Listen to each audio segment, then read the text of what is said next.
Good evening, ladies and gentlemen. My name is Mcmahon and I'm a proud Eora woman. I'd like to acknowledge all elders past and present and emerging and thank the people of the Kulin Nation for the land in which we meet on today. I have an undergraduate degree in architecture from the University of Newcastle and a master's in planning from Deakin University.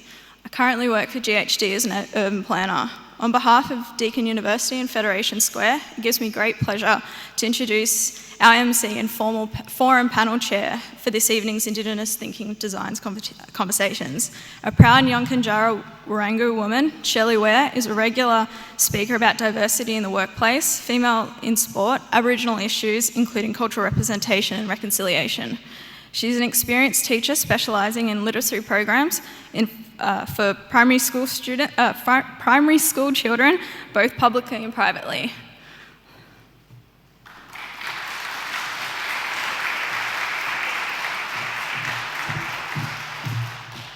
Thank you, Shay. You did a wonderful job. Hello, everyone, and welcome today. I'd like to acknowledge the traditional owners of the land, the people of the Kulin Nation, and thank all elders past, present and future, and emerging, and acknowledge all Torres Strait Islander and people that have travelled from other parts of Australia to be with us. Can you hear me? Feels like, yes? Good. Okay, it felt like you couldn't then.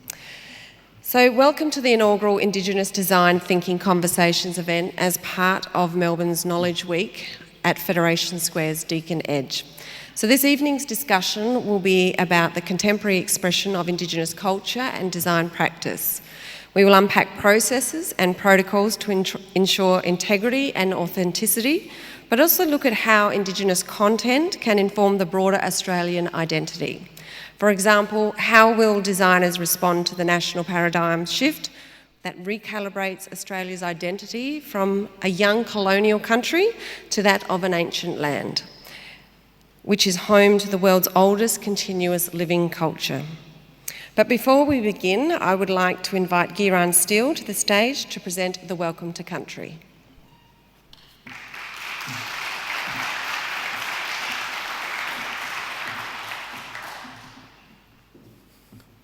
Well, thank you, Shelley, and thank you, Deakin University, for having me down here tonight to do a Welcome to Country. Through doing this, they have shown their commitment to reconciliation and honouring sacred ground, which is something I'll touch on at the end of the welcome.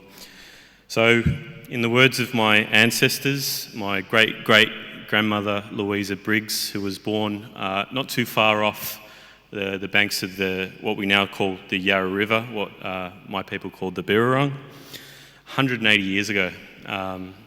And later on in the interview, when she's about 60, 70 years old, she talks about the moment when the third house was being built in Melbourne. So she got to see a lot of Melbourne, how it's changed over the years, from the beginning of her life to the end of her life. And I like to think about that, how Melbourne's changing today. The Welcome to Country being a part of all our ceremonies is such a great thing. And it's really great that we're starting to be more accepted in the wider Australian community. And we can only go forward from there. So in the words of Louisa, I can say, Womanjeka Mirambik Bunurong Namda Baruptan Atawilam. And that means, come with purpose to my beautiful home, land of the two bays. Come with purpose. That's a really interesting one, because often we associate the word Womanjeka with the word welcome. But I think to think of Womanjeka as the word for welcome is a misinterpretation of the word, because it doesn't mean welcome. And the whole purpose of a Welcome to Country, or the rights of Tandarum, is really to prime people on what they're about to go forward with. And in order for people to come onto country, they really need to reflect on what their purpose is. Think about, why are we coming here in the first place, and what is it that we're hoping to achieve? So when you're having a Welcome to Country done for you, it really helps to think about that for a moment, and just sort of think about, what did I really come here for? What am I hoping to achieve? According to the traditions of my ancestors, the land that we stand was created by Bunjil. So Bunjil created the Birrarung, Bunjil created the mountains and the bay, and he taught the Bunurong the responsibility for taking care of the country, taking care of his children, the people around them, working together as a community. But he also taught the responsibility that we had for people that came to our country. So the people that were invited, people who went through the rites of Tandarum and came onto country for whatever purpose it might be. And he taught us that it was important to ask all visitors to make two promises. The first promise was not to harm the land or the children of Bunjil.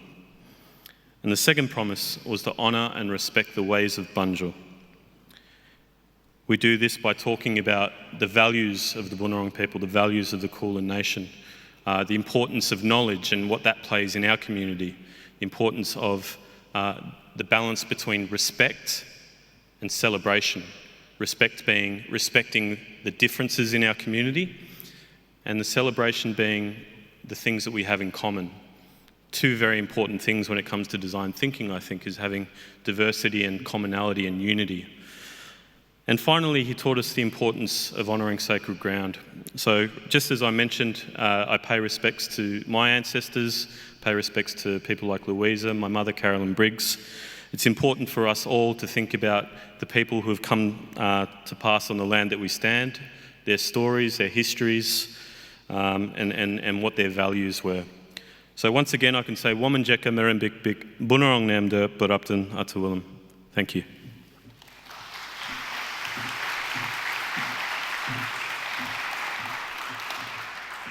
Thank you for the welcome to Country, Giran. That was absolutely beautiful. I love how you talked about your purpose and why you're here. That is absolutely beautiful. I've never heard someone explain like that before, so thank you very much. So please welcome now from the City of Melbourne, Councillor Jackie Watts.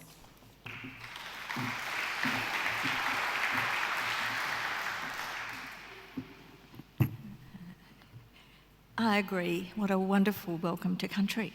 I listen to a lot of welcome to countries in my work, but rarely am I moved to the extent that this particular welcome moved me, because it said such a lot about what's happening in Melbourne at the moment, because we are in the middle of Knowledge Week.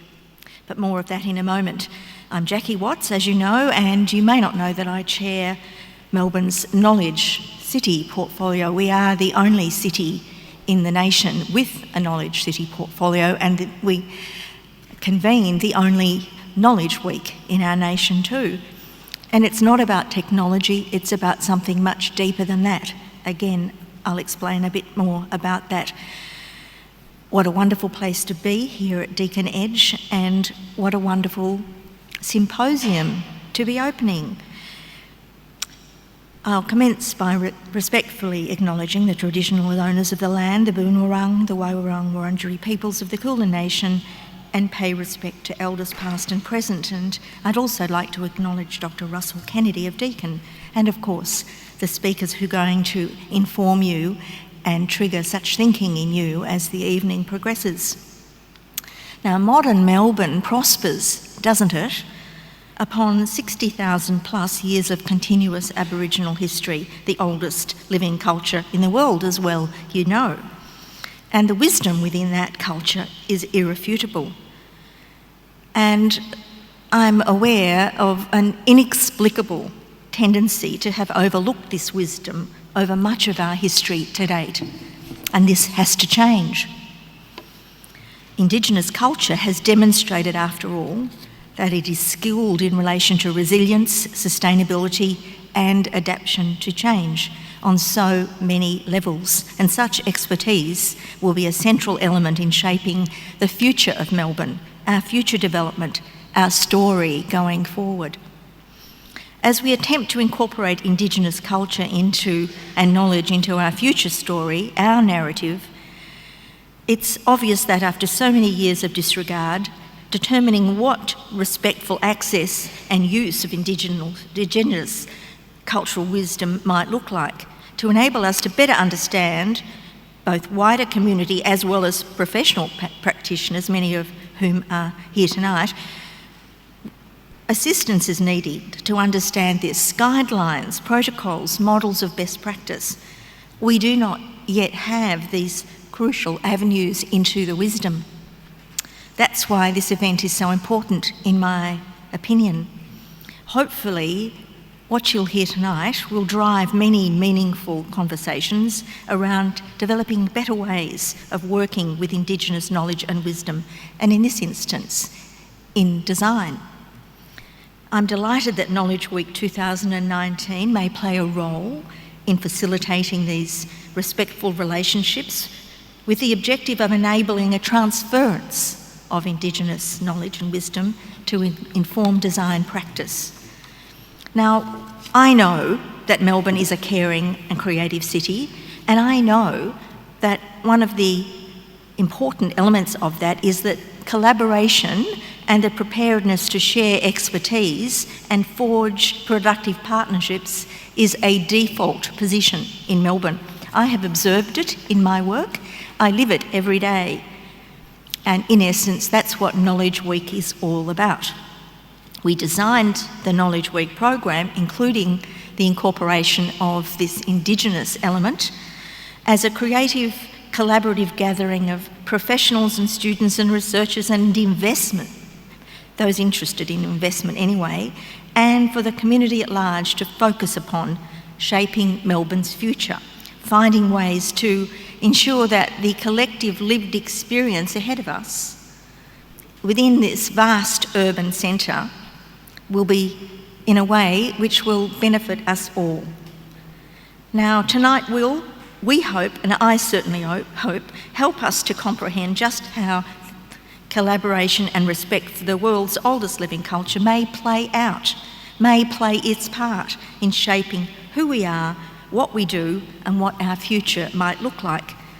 So I want to thank our event partners, Federation Square, Deakin University, all the organisations and individuals participating in the creation and dissemination of international and Australian Indigenous Design Charters.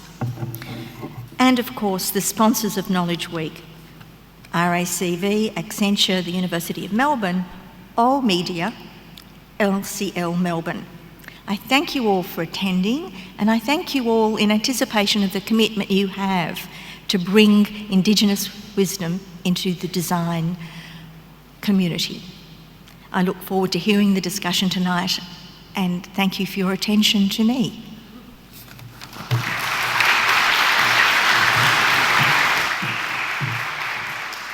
Thank you, Councillor Jackie Watts, for sharing your excitement about tonight, and we certainly are looking forward to these wonderful speakers.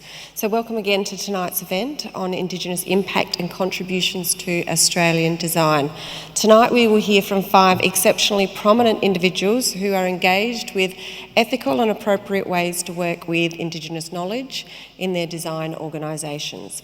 Each of our speakers are familiar with the 10-step best practice guiding principles of the Australian and International Indigenous Design Charter.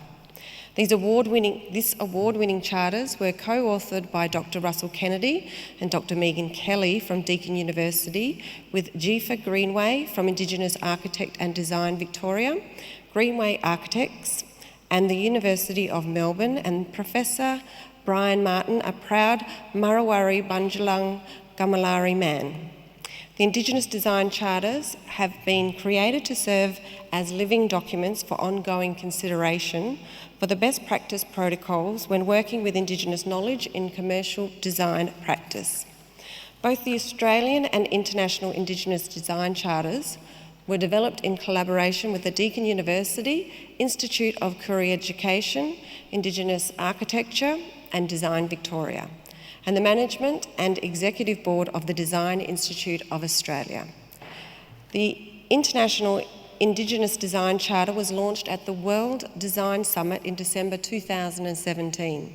The Australian launch took place at the Koori Heritage Trust as part of the NGV Melbourne Design Week. In 2018, Creative Victoria and the NGV supported an exhibition of the International Indigenous Design Charter at the Hong Kong Business of Design Week. The Australian Indigenous Charter won the Indigenous Design Award at the 201 Design Good Australia Awards. And the International Indigenous Design Charter won Best in Category Design Strategy and the Design Award in the 2018 Premier's Design Awards. The Charter provides the content for tonight's discussion. They are the primary thread that tie these 5 presenters together. To give you a quick overview of the evening's proceedings, each speaker will be giving a 15-minute discussion of their understandings of the Charter as it relates to their professional practice. The presentations will highlight the Charter's development, its relevance and implementation, which will then lead us to the open discussions about future challenges. To begin, we have Jifa Greenway, Wallawan Gamilaroi, who is a founding chair of Indigenous Architect and Design Victoria, lecturer at the University of Melbourne and director of Greenway Architecture. Jifa will talk about the journey to develop the International Indigenous Design Charter. Marcus Lee Karajari, Director of Marcus Lee Design. Marcus will reflect on working with the Charter in the design processes and the development of the International Indigenous Design Charter document. Joseph Tingani who works at Scavello Group, who has been instrumental in the establishment of Scavello Indigenous Program and Scavello Ganbu. Joseph has generously agreed to present on behalf of Carl Vanderkuyp, who unfortunately is currently on a plane that is landing in Tullamarine as we speak. The presentation title is Empowerment, Procurement, Pathways, and Joseph will discuss the Charter and how it worked in the development of Scavello Ganbu brand mark. Michael Homek, the Technical Executive of Indigenous Architect Design and Knowledge at WSP.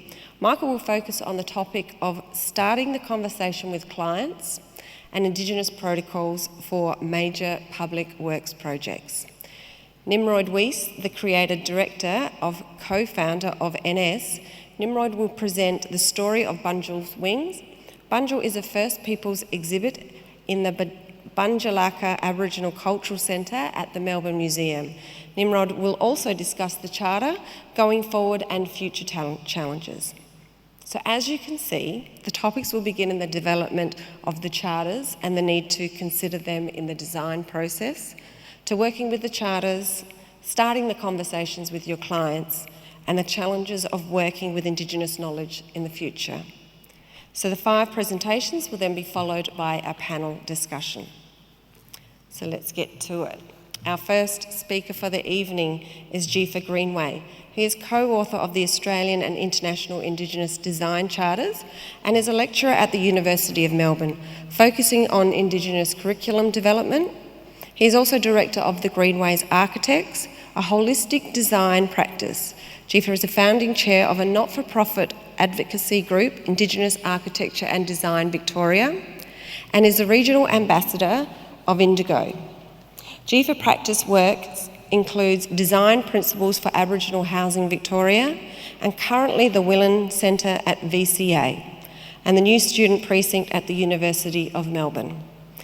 His project Nara Place was established in the Australian Pavilion at the 2018 Venice Biennale in Italy. Jifa recently curated Black Design Matters, an exhibition at the Curie Heritage Trust, and is also a regular design commentator with ABC Radio 774 Melbourne. Jifa presentation tonight is titled International Indigenous Design Charter, The Journey. So please welcome Jifa to the stage.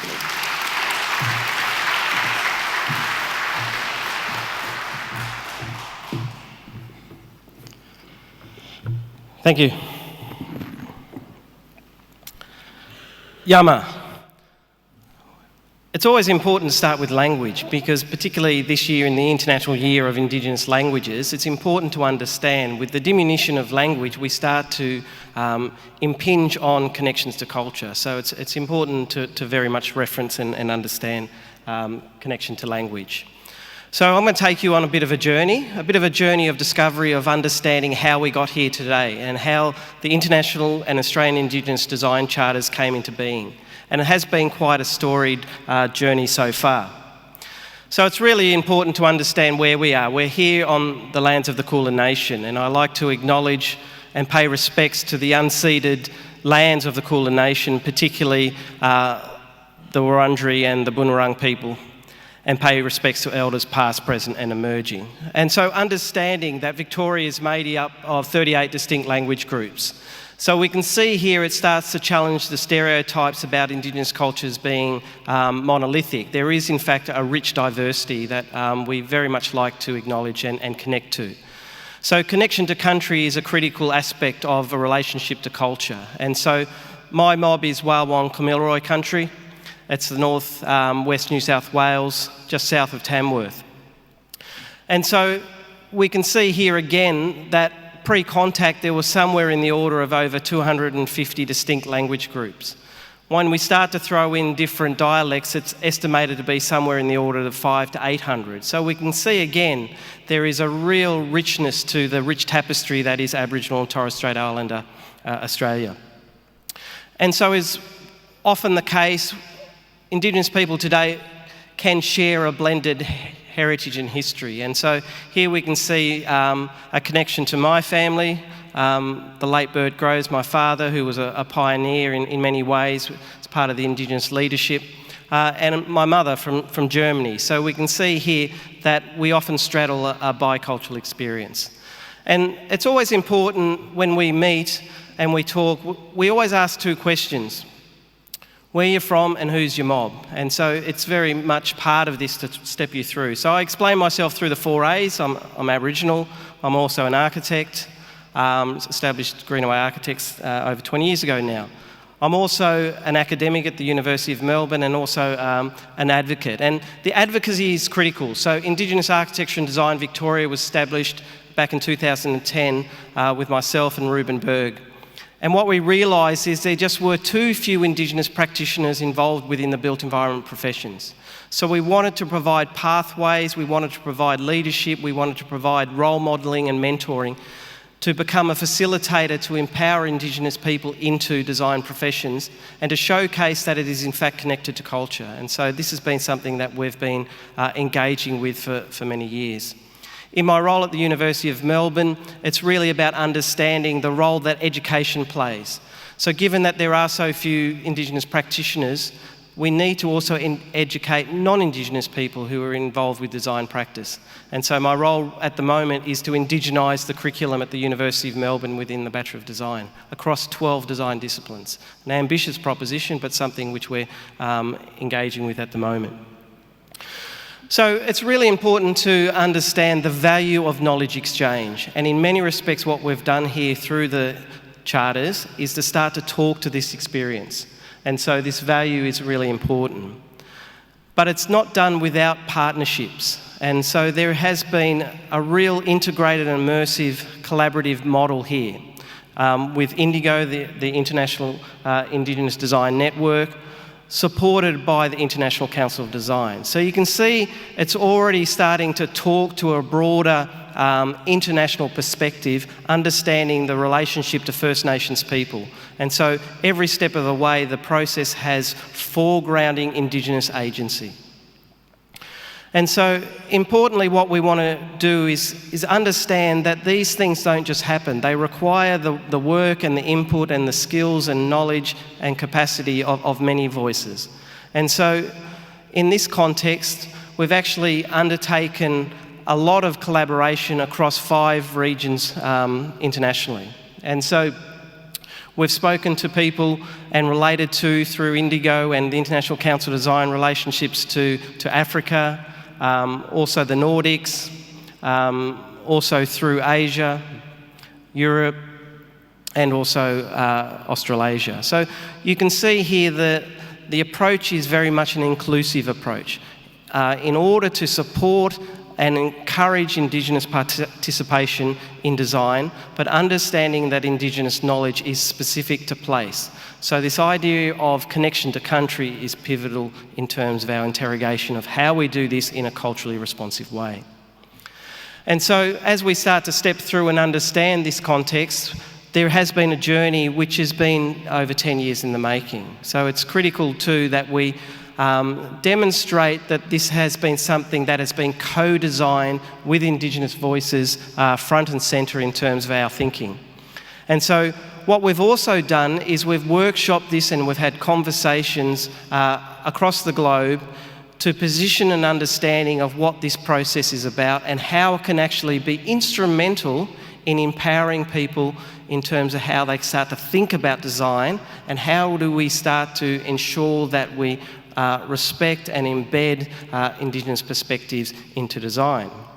And so you can see here this understanding of how we've engaged. We've been speaking to people from Turtle Island in North America, Canada and the States. We've roadshowed and tested some of the thinking here with Maori people in New Zealand, with Inuit and Sami people in the Nordics, with voices across the globe. And so this is really important to understand that this is not done in a vacuum. This is very much empowering Indigenous voices. And so you can see here, through a number of years, we've started to look at ways to do this. And it originally emanated from looking at particularly communication design. Understanding that often what can happen is we hoover up Indigenous knowledge or imagery or references without understanding the implication on the communities in which we may be connecting to or referencing. So through exhibitions, through interrogating the process, we've started to benchmark best practice, and that is in essence what the charters seek to do. And so you can see here across a number of different countries and in different forums, we've very much been seeking a conversation with many voices. And so, coming into more recent times, you can see that we've really been demonstrating this partnership and collaborative model. And this is not an imposed solution. This is a solution which has been developed in close collaboration with Indigenous voices all the way through the process. And so the work particularly of Deakin University, the DIA and IADV has really coalesced to develop a real strength in terms of how we start to foreground Indigenous voices, but equally understanding that 67,000 years of history in the Australian context provides a certain launching pad to understand and acknowledge that deep history and that deep knowledge. And so, these things are very much drawing through time, but then understanding the contemporary relationship as well. And so, as we've started to really pick up pace and develop the thinking which has underpinned this work, we've started to get some nuance around some of the conversations and starting to embed some specificity as it relates to different contexts. So importantly, the way in which this has been structured is through an open source mode. And so what that means, it's an iterative document which will change and adapt based on the specificity of place and the connection to country. And so this becomes a really important ingredient in terms of how we think about embedding the ideas behind this. And as was stated previously, we have managed to pick up a number of accolades. And what this has really demonstrated is there is now a real appetite to engage with Indigenous culture and how that starts to manifest itself through design. And so this cuts across many different disciplines, even beyond communication design. And the remit now has broadened quite markedly in terms of looking at architecture, interior design, landscape design, urban design, fashion design. So many different realms. It's really a form of cultural expression manifested through design. And so as we start to really delve down a little bit more in the granularity around Indigenous culture, we can see the collaboration model is really important, and starting to develop those partnerships becomes critical to the success of these projects. So importantly is to understand how the 10 steps start to inform our thinking, and critically what we've been doing here is looking at ideas around starting with an Indigenous-led approach, understanding the implication upon design practice through intellectual property rights, understanding how we can start to empower local communities, and understanding some of the legal and moral implications of how we start to integrate with design practice. And so the document that's been created in support of these endeavours becomes really critical as a way of showcasing best practice, particularly through design and executing through excellence. So ensuring that Indigenous design has been front and centre, also in the communication of what these charters start to represent. And so what we wanted to do here was also showcase exemplars of terrific designs undertaken by Indigenous practitioners, but also centering around how the Charter actually works. And so you can see here that what we want really to do is telegraph a process which is culturally responsive, stepping through and benchmarking and pressure testing how in fact we engage with culture. How do we move beyond the stereotypes, the cliches and the sort of patronising references to start to think about ways in which we do this, which incorporates empowering the voices of many Indigenous people, but also walking through the processes, because what tends to happen, particularly in design practice, is we privilege the artefact over the process, the journey of how we get there. So what we certainly wanted to do here is to showcase that if we bring people on this journey and we celebrate connections to culture, we can really start to amplify how this translates through design. And so you can see here what we're really wanting to do is to encourage all design practitioners to normalise connections to Indigenous culture, to foreground connections to country and understanding where we are actually undertaking projects, bringing the voices of the elders of the community of traditional owner groups as a way to encourage and embrace our shared humanity and our shared celebration of Indigenous cultures.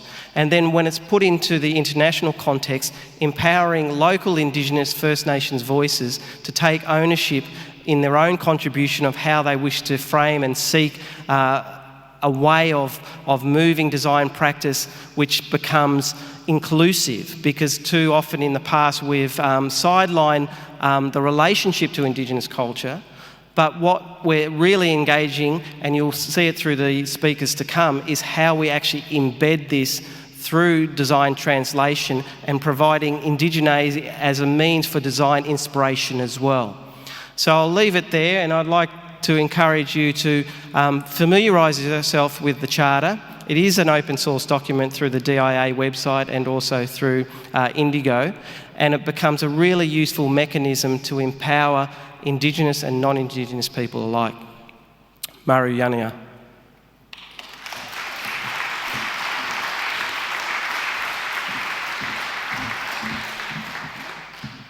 There's a chord there, just in case you want to know.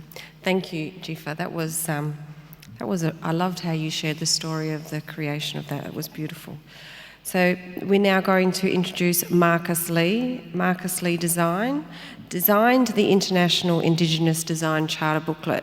Marcus Lee is the co-founder and creative director of Marcus Lee Design and draws on his extensive brand design experience, coupled with an appreciation and understanding of his cultural heritage, to create contemporary and cultural relevant brand design. Over the past 30 years, Marcus has touched millions of Australians through his design and marketing communication projects. Born and raised in Darwin, Northern Territory, Marcus is a descendant of the Karadjari people in WA. Marcus Lee Design is a certified supplier with Supply Nation, and Marcus's presentation tonight is titled Reflecting on the Charter, and he will discuss design processes and the International Indigenous Design Charter. I'll put that down because I'm high on my S's so I don't kill your ears. So please welcome Marcus.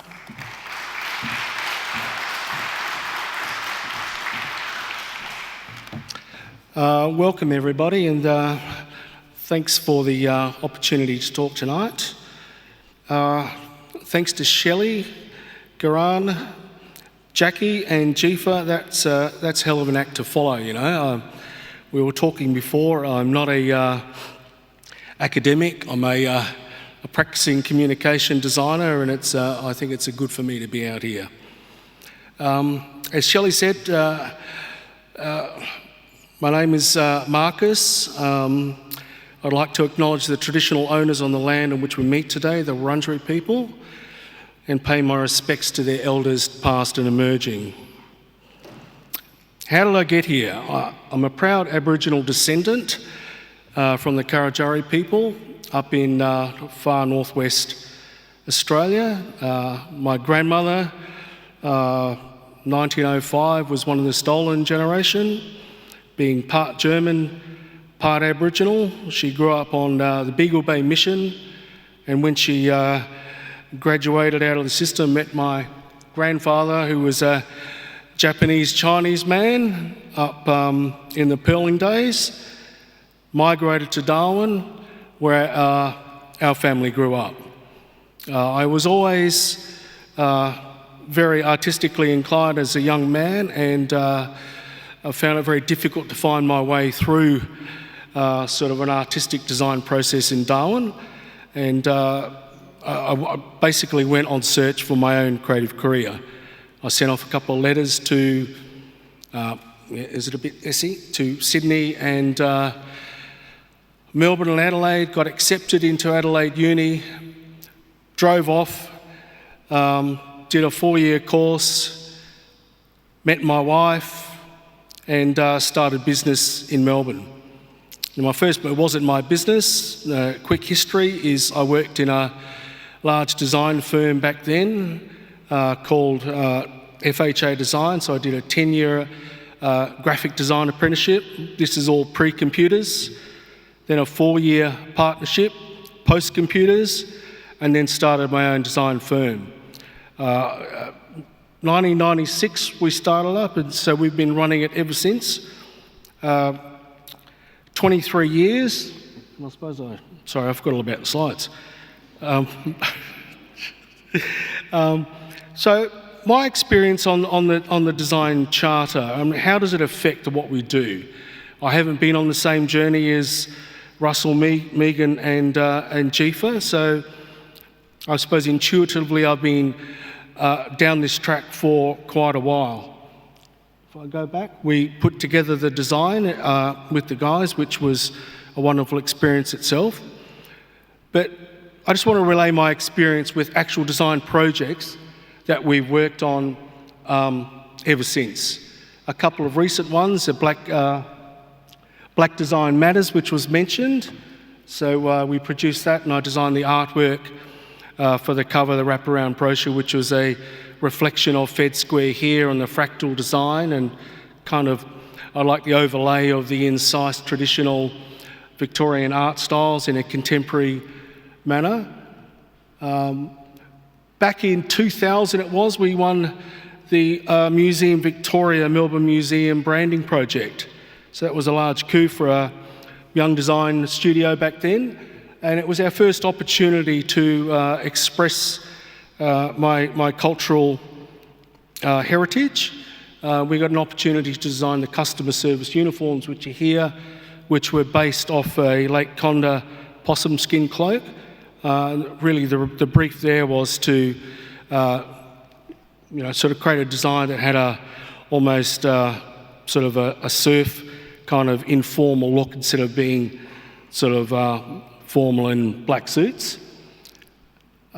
From over recent years, we've been involved in a lot of branding projects, Indigenous related, particularly for reconciliation action plans. Some we have designed at the beginning and have gone on for many years to come, Medibank of which is one. We created a design which was really a balance between their reconciliation commitments from the corporation and their stakeholders, and I'll just run through a series of the designs, because all of RAPs, as they're known, do have a common format where respect, relationships and opportunities are addressed within the government or the corporation. We put together a brand which is used on their relevant communications, in particular their RAP.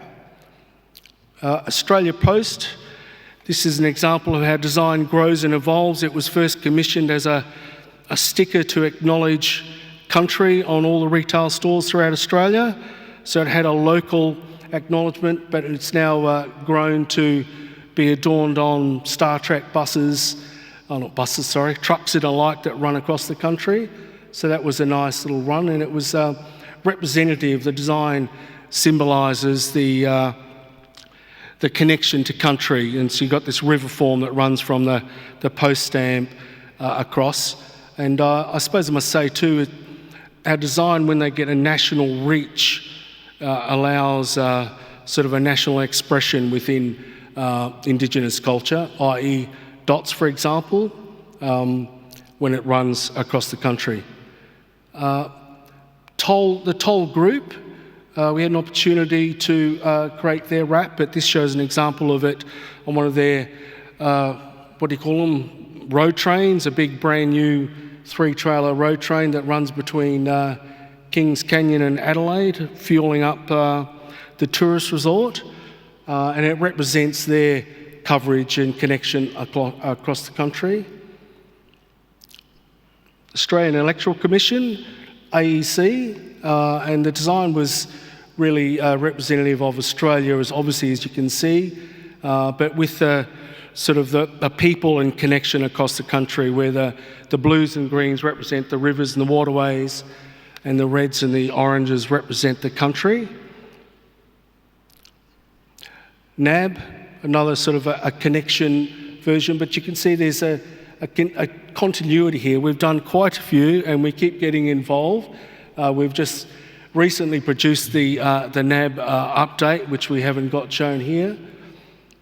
The AFL, I like this one because it represents AFL field and the 18 clubs. So the surrounding circular forms are symbolic of the 18 clubs, and they're spread through with all the emu tracks that connect grassroots footy in through to the MCG, onto a subsequent one for AFL is working with the international rules competition, which didn't quite work out, I think in 2014 or wherever it was, 2 heroes of the game. So that was a nice one. We produced all their Guernseys and on from goalkeepers to training gear and alike. The symbol was quite interesting. It represents the Marngrook story on the origins of football, where it's got the 3 feet lizard men in the middle, and so that had a sort of a connection back to Victoria's origins of footy.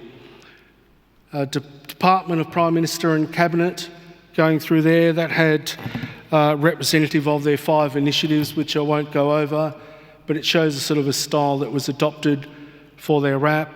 And another was, which is the Australian Bureau of Statistics. Now, this was the 2016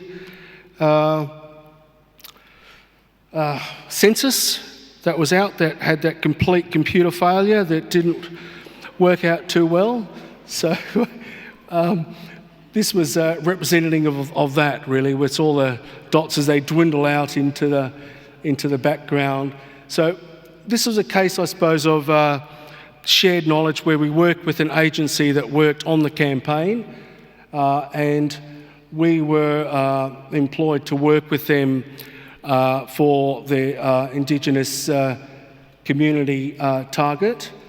And they had this pause button, so we actually took the pause button and centred it within a new design, which was representative of the sort of the connected communities. And we're all connected from the central to the outer as it delineates outwards. Bupa, as well, we're involved with Bupa in this second iteration of theirs, and theirs represents again a connection to country, where the Ida circular core represents a person's connection from the centre out. We do have, as you can see, a similar communication objective from one client to another when involved with RATs, because all the pillars are the same. So what we have to do is try to explore the visual aesthetics to come up with a sort of a unique solution, albeit the objectives are fundamentally the same. Creating pathways for employment, opportunities for work, and increasing cultural respect. The designs tend to be influenced by a combination of the client as well as the Aboriginal communities, and BAE is very much a, in weapons and such like. Actually, we just caught up with the BAE people at Supply Nation in Sydney, and where Adelaide's just won this massive contract to build all the submarines and air, land and sea defence material. So the design is reflective of that, but in this the dotted pathways represent the Indigenous communities. NBN, this is their last design. It was a connection to land, and it also shows electricity, the internet being delivered to a variety of communities, and how some people are connected and some aren't. So it's broken down. That was a subtle thing that we built into it, that hopefully it's getting better across. We live in Richmond, Melbourne, and we're still not connected, so it's taking a long while.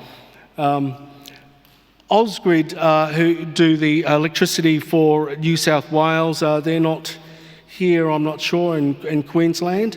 And this was sort of a centrifugal, excuse the expression, again, it's basically electricity transmission throughout the estates.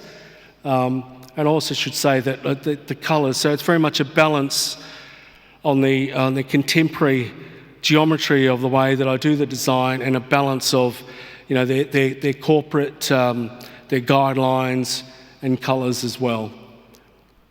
A looser approach recently, which is Fraser's property, which this was represented, I couldn't catch up to where I am. This represents people, communities and places. Again, a similar concept, but trying to come up with a different visual aesthetic. Energy Australia, which is run here. So this design was connecting to country through sort of the coloured pathways, again, land, rivers and ocean, but quite a sort of a vibrant, a sunlit approach. A slight change from the print-related design work and digital-related, which was Cummins, and they're the large engine company that produce all the massive diesel engines worldwide, and we were asked to adapt the design to a three-dimensional solution. So they did a revamp on their corporate office here in Melbourne, and was kind of stumbling around at how you're taking a two-dimensional design and worked it into a 3D. So that was quite good. I love that. Yes, and it was representative of a serpentine fan belt that's run through. So more. The last one I should mention is Murra, which was done through the Melbourne Business School, and this was representative of an eel trap.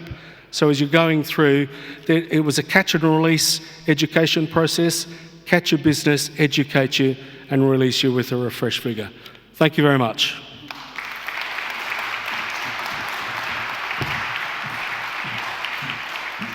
Thank you, Marcus. Your designs are certainly beautiful, and the charter booklet is stunning, so thank you very much. I'd now like to welcome Joseph Tagani, who's Scivello. He works at Scivello Gunbu. So Joseph Tagani has over 15 years' experience with Scivello Group, including the past 9 in the Commonwealth Government and health portfolios. With a broad background in engineering, physical and built environmental systems, Joseph brings to the group over 36 years' experience in project management, technical consulting and sales, and key account management. In his current role, Joseph is responsible for Scivello's Commonwealth Government business portfolio. As such, he has been extensively involved with the Commonwealth Indigenous Procurement Policy since its legislation in 2015 to 2016. He has been instrumental in the establishment of Scivello's Indigenous Program and Scivello Gunbu. Tonight, Joseph's presentation is titled Empowerment, Procurement, pathways and will discuss the use of the Charter in the development of the Scavello Gambu brand mark. Please welcome Joseph.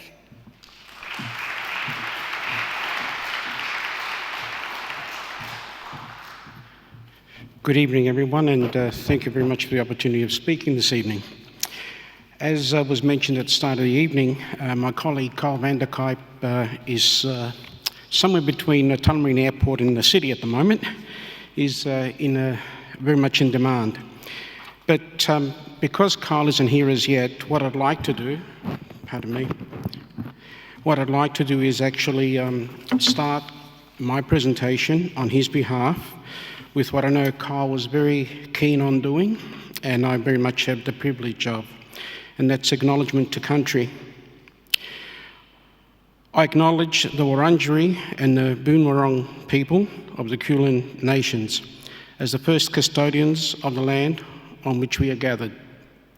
I respectfully recognise and acknowledge elders, both past, present and emerging, and extend that invitation to other Aboriginal and Torres Strait Islander people who are with us here today. As was mentioned, I am with Scavello, the Scavello Group, and because of my role in looking after our federal government portfolio, it's almost fitting that I follow on from Marcus Lee's presentation, because our journey at Scavello down the Indigenous pathway really started with the initiative from the federal government, the initiative from the federal government, which was the Indigenous Procurement policy.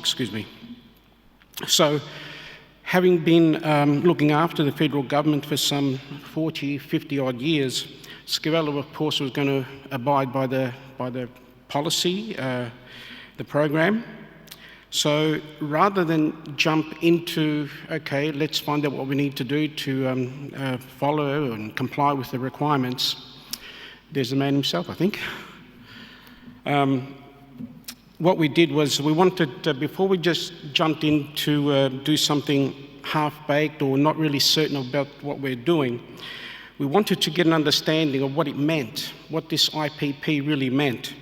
So we started on our own journey of speaking with people who are already in that space, trying to understand what the intent of the policy was to make sure that we were doing things properly and with all the due respect, proper respect to Indigenous people.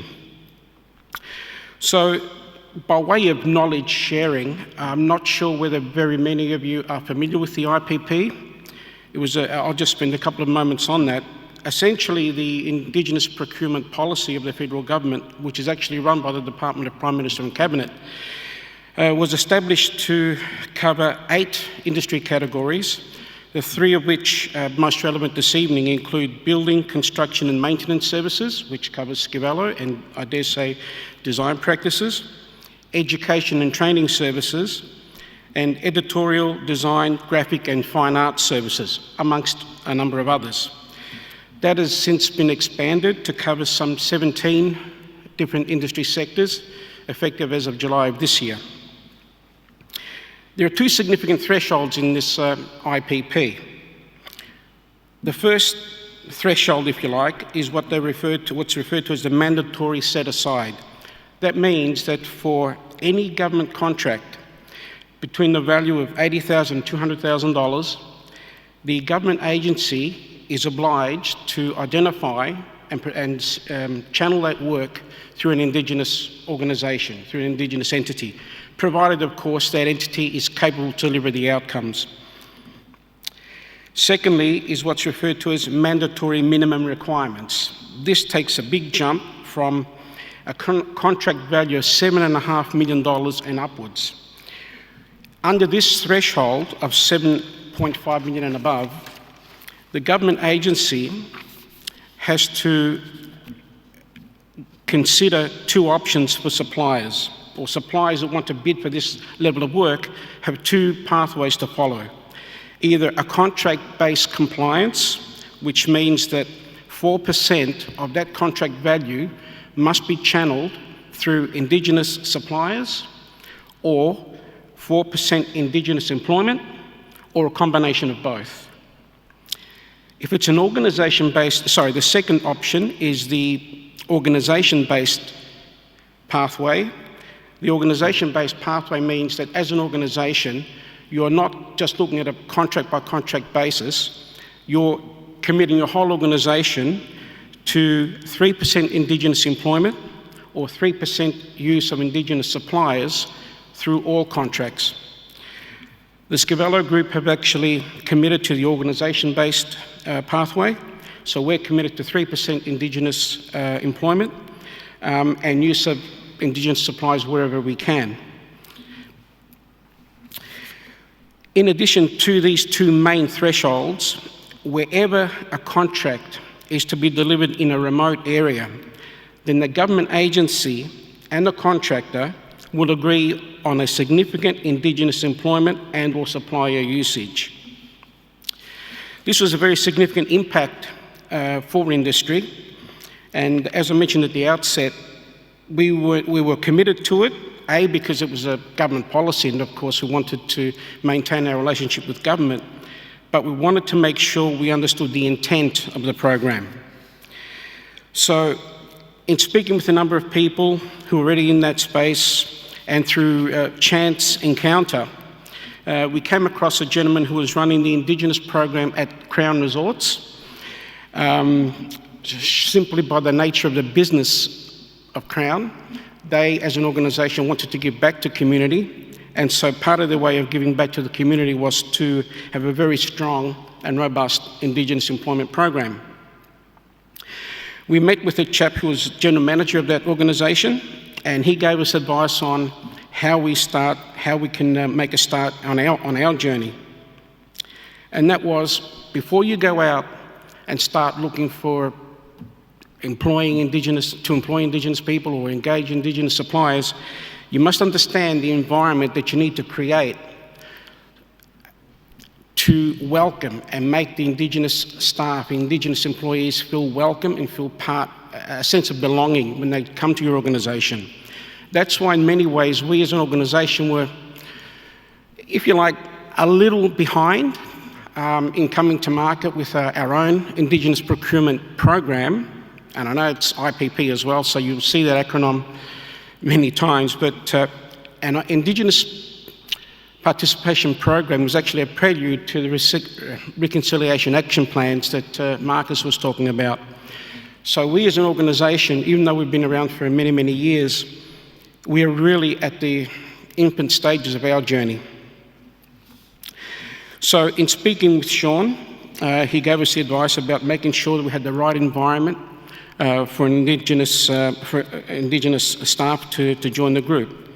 Through, as he was a mutual friend, he introduced us to Kyle Vanderkuyp, and I must admit, and Kyle, I'm not sure if he's in the audience at the moment, but I know that I didn't know who he was. You know, he's got a fantastic Olympic background, etc. But I knew him, I was introduced to him as Kyle, and I got to know him as Kyle Vanderkuyp, the person, not so much Kyle Vanderkuyp, the Olympian. So it's interesting that this is part of Knowledge Week, and the knowledge that we talk about sharing and gaining, I guess, has come to me personally, not through sitting in a classroom, not through reading books, but literally, you know, side by side with Kyle, understanding his story, understanding the plight, understanding the sacrifices they've had to make, and instilled a sense of wanting to do something. And so when I was invited to be part of the Indigenous procurement program within the Scavello Group, I actually felt quite privileged because I felt a sense of really doing something for Australia, for the community. Coming back to the intent of the program, there are essentially four fundamental pillars, and that is to provide employment opportunities, provide educational opportunities, cultural awareness, and engagement with community. So when we talk shortly about the Scavello Gamboo entity, it was not so much set up to become a commercial high profit and take an opportunity of a policy. Scavello Gamboo was established essentially to deliver our program. Kyle does not get involved in selling furniture, for example. He is chartered purely to deliver on these 4 pillars, and that's why he's laid here tonight. He travels the country far and wide to engage with community, and particularly when we're doing work for, say, organisations such as DHS or Defence, wherever that might be around the country, we work through Kyle to try and create opportunities for local Indigenous people, whether it be young teenagers or people, grown-ups who need a bit of work, etc. We give them an opportunity where we can. But coming back to the 3 elements of tonight, empowerment, procurement, and pathways. At Scavello, we have established an Indigenous apprenticeship program. And since Kyle has been with us, we're proud to say we've recruited some 6, I think we're up to our 7th young Indigenous apprentice. And we've also recruited a mature age Indigenous staff who have made redundant through the closure of the motor industry out at Campbellfield. So we try and support wherever we can. Wherever there's an opportunity, we try and provide that opportunity first to the Indigenous youths of Melbourne. So, pardon me. When we talk about the employment opportunities, we're not just providing a job which might be there for 2 or 3 years. When Indigenous young people come to our organisation, we encourage them to think of the bigger picture. We encourage them to see the pathway that an apprenticeship can provide them. We encourage them to become a role model for their peers. We have a case recently where we had a chap who finished Year 12 at Xavier College last year. I won't go into the details, but he was a role model within his school. He's now taken up an apprenticeship with the Scavello Group, and by encouraging and mentoring this young person, he will then become a role model for other young people in his generation. And I guess from a non-Indigenous background, the change that you can see in conjunction with academia, education, knowledge sharing, story sharing, you can see how we're probably 1 generation away, 1 maybe 2 generations away from a real, genuine, integrated society. From a personal perspective, as I mentioned, I've got to know Kyle as the person, not the Olympian. And in the journeys we've had, we've spoken about many, many different possibilities.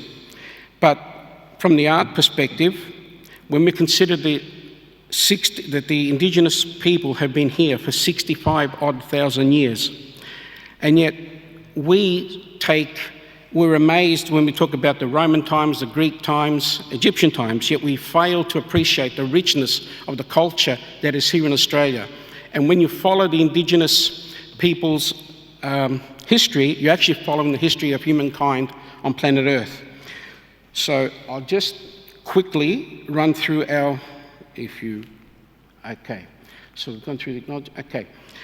In developing the brand Scavello Gumbo, we wanted to make sure that we took into account the history of the Wurundjeri and the Kulin people, because Scavello is based in Tullamarine, which is on the Wurundjeri land. And so we wanted to make sure that whatever name we came up with was reflective of the people. So we engaged through Latitude, and we sat down with the directors, we sat down with Latitude, we sat down with the elders to understand what word would be appropriate to reflect where we are as an organisation and the journey we're embarking on. So in speaking with the various linguists of the Wurundjeri language, we came up with the word Gumbo, which means first or one in the native language. And so Scavello Gumbo represents our first steps down the pathway of Indigenous reconciliation and playing our part in bringing in embracing the culture and the art and the richness which is Indigenous. So really, as I was just saying, as I was just reflecting, pardon me, you have to excuse me, I have to look up there, I haven't got very good eyes. So really, as I was saying, Scavello Gamboo is my first steps in a new chapter of the Scavello business. We have been around for 50 odd years, and we feel that embarking the Indigenous culture and working with Indigenous designers, at the moment behind the scenes we are working with some Indigenous designers to develop new designs in terms of furniture for both corporate and government entities, and we're working with designers to develop unique Indigenous patterns and styles that we can incorporate into workspace design.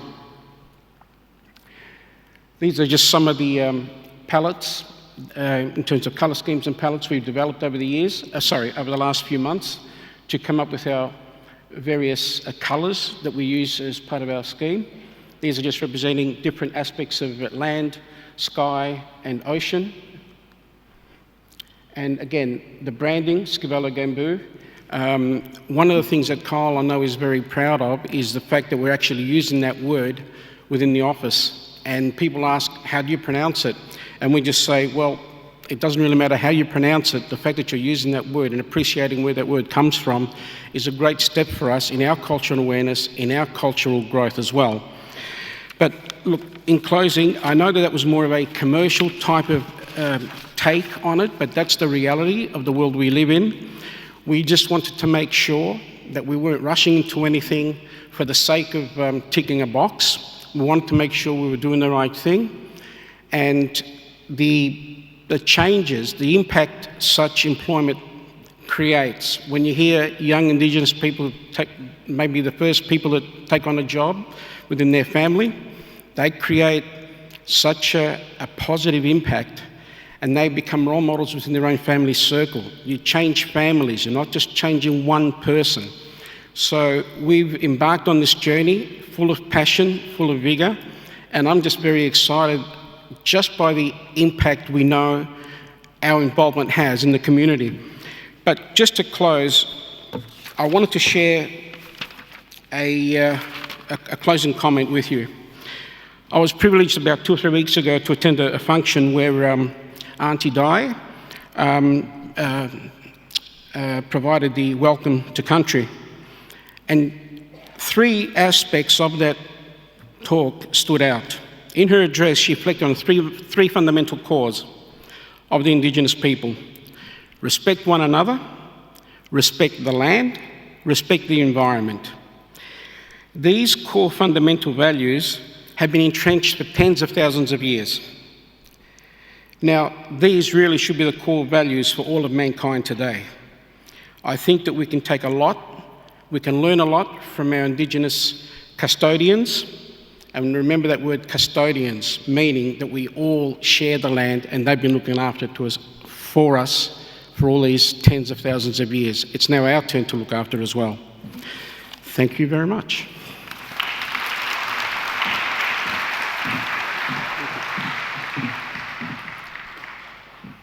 Thank you, Joseph, for Pathway Walk Together. I liked that. That sounds like a fantastic work that you're doing there with Kyle. He is a beautiful man, you're quite right. So now I'd like to welcome Michael Fromick. He is the Technical Executive of Indigenous Design and Knowledge at WSP. His role involves the incorporation of Indigenous knowledge and culture in the design of important infrastructure and built environment projects, helping to create strong and culturally respectful relationships with Indigenous communities. Michael is a researcher and Professor Tutor at the University of Technology, Sydney's Jumbana Institute for Indigenous Education and Research. He has a range of specialisations in design, theory and architecture. These include the nature of design and its role towards society and the relationship between theory and practice in planning, society and the city. Michael is currently completing a PhD at UTS and teaches in Bachelor of Design in Architecture, covering architecture, design and history and theory subjects. His thesis focuses on the idea of the urban Indigenous community in Redfern and how this community's values have been spatialised in built form. Michael's presentation tonight is titled Starting the Conversation with Clients. He will share with us Indigenous protocols from major public works and how WSP engages with Indigenous knowledges. Please welcome Michael.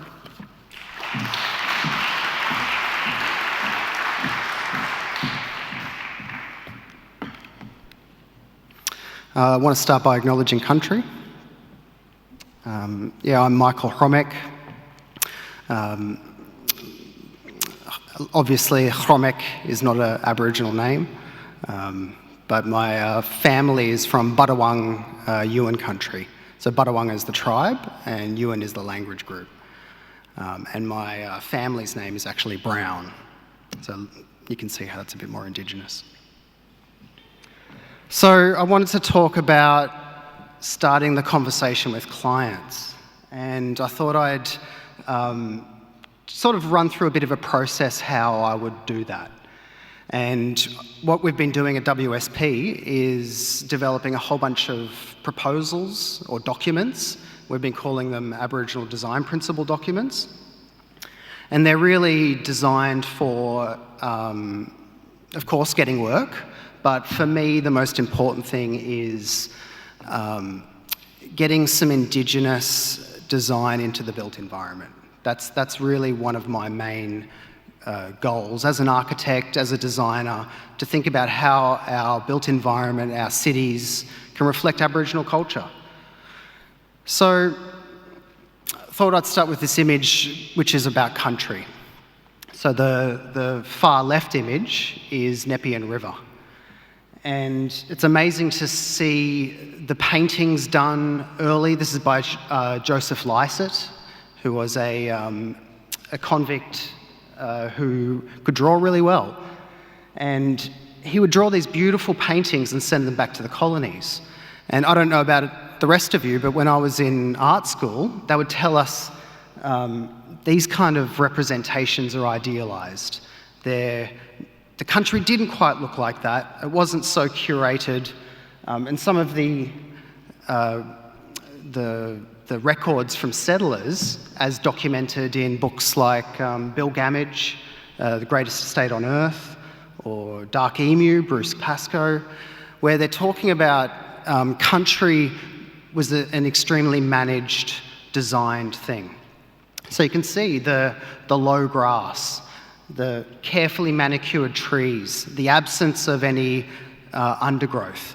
And a lot of early settlers just imagined, this is how Australia always is. What a beautiful place. What God's country. It's like the old parks back in England. Not true at all. It was being heavily designed, heavily managed, and now you can see on this image on the right, again by Joseph Lycett, how fire primarily was being used as a tool to manage country, to control the gum tree, make sure it didn't spread too much, and also to promote grass, etc. So part of what I'm involved with is letting people know about this. I think a lot of people in this room would have a bit of an understanding of this, but it's amazing how many people don't. It's also about showcasing significant artists. So here are just two examples of two artists that we've been engaging with in Noongar country, which is in Perth, Barbara and Yundi Shane Hansen. And so their representations, for me, are quite contemporary. Some of them look Indigenous, some of them have the cues and signals that would make you think, aha, yeah, that's an Indigenous painting. However, some of them aren't. And I think that's okay. I think some of the contemporisation of Indigenous design is some of the most exciting aspects of design today. I think Aboriginal design is going to be the next real design school or canon or dominant movement that might come out of Australia. And I see getting more of this into of course, galleries, etc., but also reflecting a culture in the built environment. And so part of that is with art. So these are the most important, this is probably the most important slide May not be the most interesting, but these are some Aboriginal design principles developed from the Design Charter, of course. So I was one of the very early students to come and meet with GFA and Kevin O'Brien and Ruben and Dylan Combenberry, a whole bunch of amazing designers. And these 3 points are what we're following and have ensured that our process is ethical, that our process is authentic. So I'll just run through them. Any Indigenous content that we're dealing with in a project should be led or co-led by Indigenous people. That's number 1 point on the Design Charter as well. It's very important. I mean, when we talk to a community, when we talk to some Aboriginal leaders, a similar thing you hear comes out, which is, you know, great, nice to hear about a project, but what's in it for us? How are we going to benefit, particularly if you're going to be using some of this content? So this first one starts to talk about Indigenous employment. It starts to talk about the content which is design related being led by Indigenous people. So it's very important. Particularly when we're talking about Indigenous design and patterns and those things, it's important that community is involved. So we can't just use these designs, we can't just take them and use them. Community needs to be brought along with the process. Not only do they need to be, but they want to be. So we've had a lot of experiences with projects we've been working on where we've done a couple of drawings and put it in the hands of a capable manager or engagement officer, and then they start to build that relationship with community. And it's amazing how much feedback and input they want to have, particularly around the design aspects. And the last one is the appropriate use of Indigenous design. Not every project is appropriate to be using Indigenous design. Some projects might be politically sensitive, some might be in certain areas that might have certain issues with the community. The community may not want to work with engineers or designers on projects, and we have to respect their wishes on that. So our approach is broken up into 3 main areas, and they are surface-based applications or image-based applications, which are 2-dimensional, they're flat, they're on a wall, they're murals, they're designs, paintings, etc. It's the more flat element of Aboriginal design. The next one, and the one I think is the most interesting and has the most potential, is space. So how space can start to take on the design cues of the local Aboriginal design, whatever that is. And I'll show you a few examples of that. That could be landscaping, it could be particular ways of dealing with vegetation, yarning circles, a whole bunch of different ways to practice culture and represent that spatially. I find that very interesting. And the last one is language. Language is quite important if you haven't kind of figured it out today. But each language is unique around Australia, and having that reflected in our built environment or through design is also important. So be that through place names, be that through the use of language for wayfinding or to direct us. I just came back from New Zealand, and I'll tell you what, they do that really well. I think they've done quite well in terms of particularly place names. So because we're in Bunurong country, I thought I'd show you a project of Bunurong. So here you can see on the left some dancers and the way that body paint and the patterns are being articulated through the ochre paint. So up the top there and the bottom you can see a male and female. So the circle in the middle means female, and the diamond in the middle of the diamond means male. And so off to the right, you can see how it's starting to be applied to major projects. So we have the Southern Program Alliance, we call it SPA, and that's near Carrum Station, I believe, Patterson River. And we've, along with working with some local artists and traditional owners, we've been developing this pattern and iterating the pattern, which I find really exciting, because that's where we're working with communities, project architects, and of course the client as well. And so there's this three-way process of working through design to come up with a really articulated and striking contemporary design pattern. But then as soon as this pattern comes out, a whole bunch of other opportunities emerge. So can you put it onto glass panels, you know, the privacy screening? Yeah, we could do that.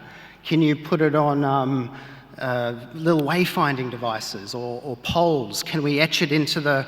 We can do all of it.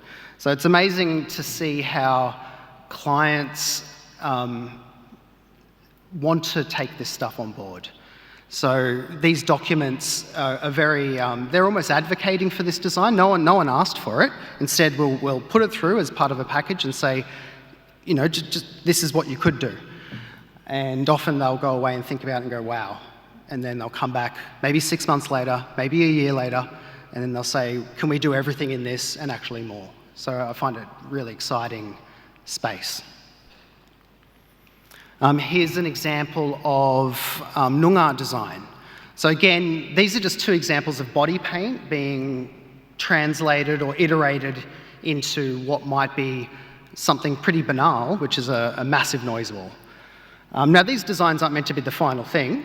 They're just meant to get the conversation going. So a conversation between, of course, community, designers, and the client itself. But you can start to see how the articulation of body paint is being represented in inlaid or concrete relief work, and then the idea of a moiety being present. So in Noongar country, they're not called totems; they're called moieties, and the white cockatoo and the black crow is two very important ones. There's many, but those are two. So that's my last slide.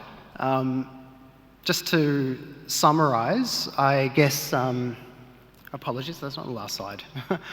There is one more project. This one was an internal fit-out in Brisbane.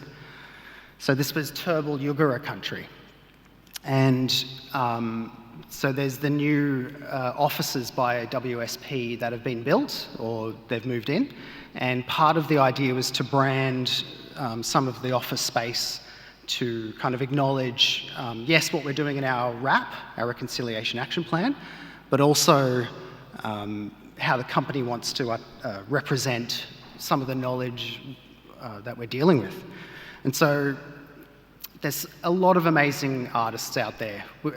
Sadly, we can't use all of them, but Elsa Walsh is an extremely talented artist who you can see how, so these are photoshops of how her art is being expressed either through a large-scale mural or concrete inlaid on the floor. Sadly, we couldn't do the one on the right. That scared everyone. It was all a bit too expensive, but we'll see. We'll see if we can get that one going. But the idea on the left is, again, the partitions, but the arrow represents how Turrbal country or culture is represented in body paint as well. So it's not just body paint, but these were some examples that I thought were quite obvious.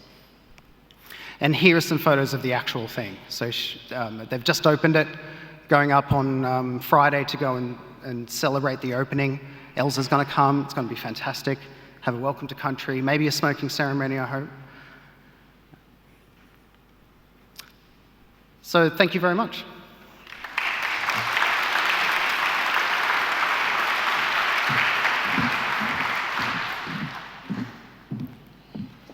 Thank you, Michael. There are some beautiful, absolutely stunning designs there. I wouldn't mind some of those in my home. And I have a son called Taj Physicus. So So his dad is Hungarian German, so he might start his speeches that way, but you don't need to worry about your last name.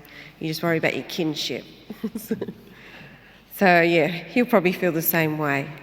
But Nimrod Weiss is the creative director and co-founder of NS, a multidisciplinary design studio working at the intersection of art and technology.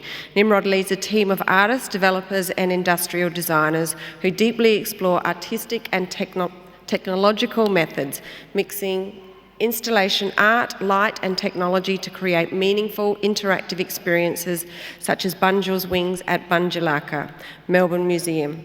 Bunjil Wings was inspired by the notion of continuity and the omnipresent nature of creation. The centrepiece of this experience is a large kinetic sculpture. The kinetic form symbolises Bunjil the creator, a wedge-tailed eagle in flight. It is 2.2 metres in width, mirroring the size and majestic nature of the wedge-tailed eagle, and it is in constant motion. The moving forms show the wings of a bird in flight, yet also reflects a universal motion seen throughout nature. Nimrod's presentation tonight is titled Bunjil, Case Study and Future Challenges. Bunjil, as mentioned earlier, is a First Peoples exhibit at the Bunjaluk Aboriginal Cultural Centre at the Melbourne Museum. Nimrod will talk about the story of Bunjil's wings. Please welcome Nimrod.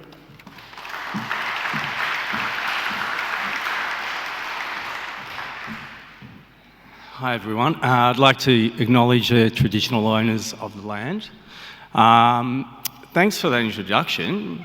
You should come and join me in describing Bunjil for me as part of the presentation, really.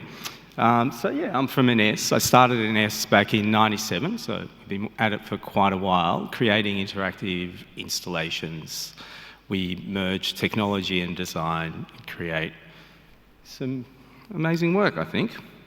And this project is one of those. It's almost like, for a while I thought this was a one-hit wonder, but that's not exactly the case, but it's one of those absolutely amazing moments in my career where both the collaboration, a true collaboration, and the outcome has just been absolutely amazing for us and hopefully for Melbourne as well and Australia. So Bunjil's Wings at the Melbourne Museum, you can see it there. It should be there for a very long time, hopefully, if it all works. And it was in consultation with the Yolande group.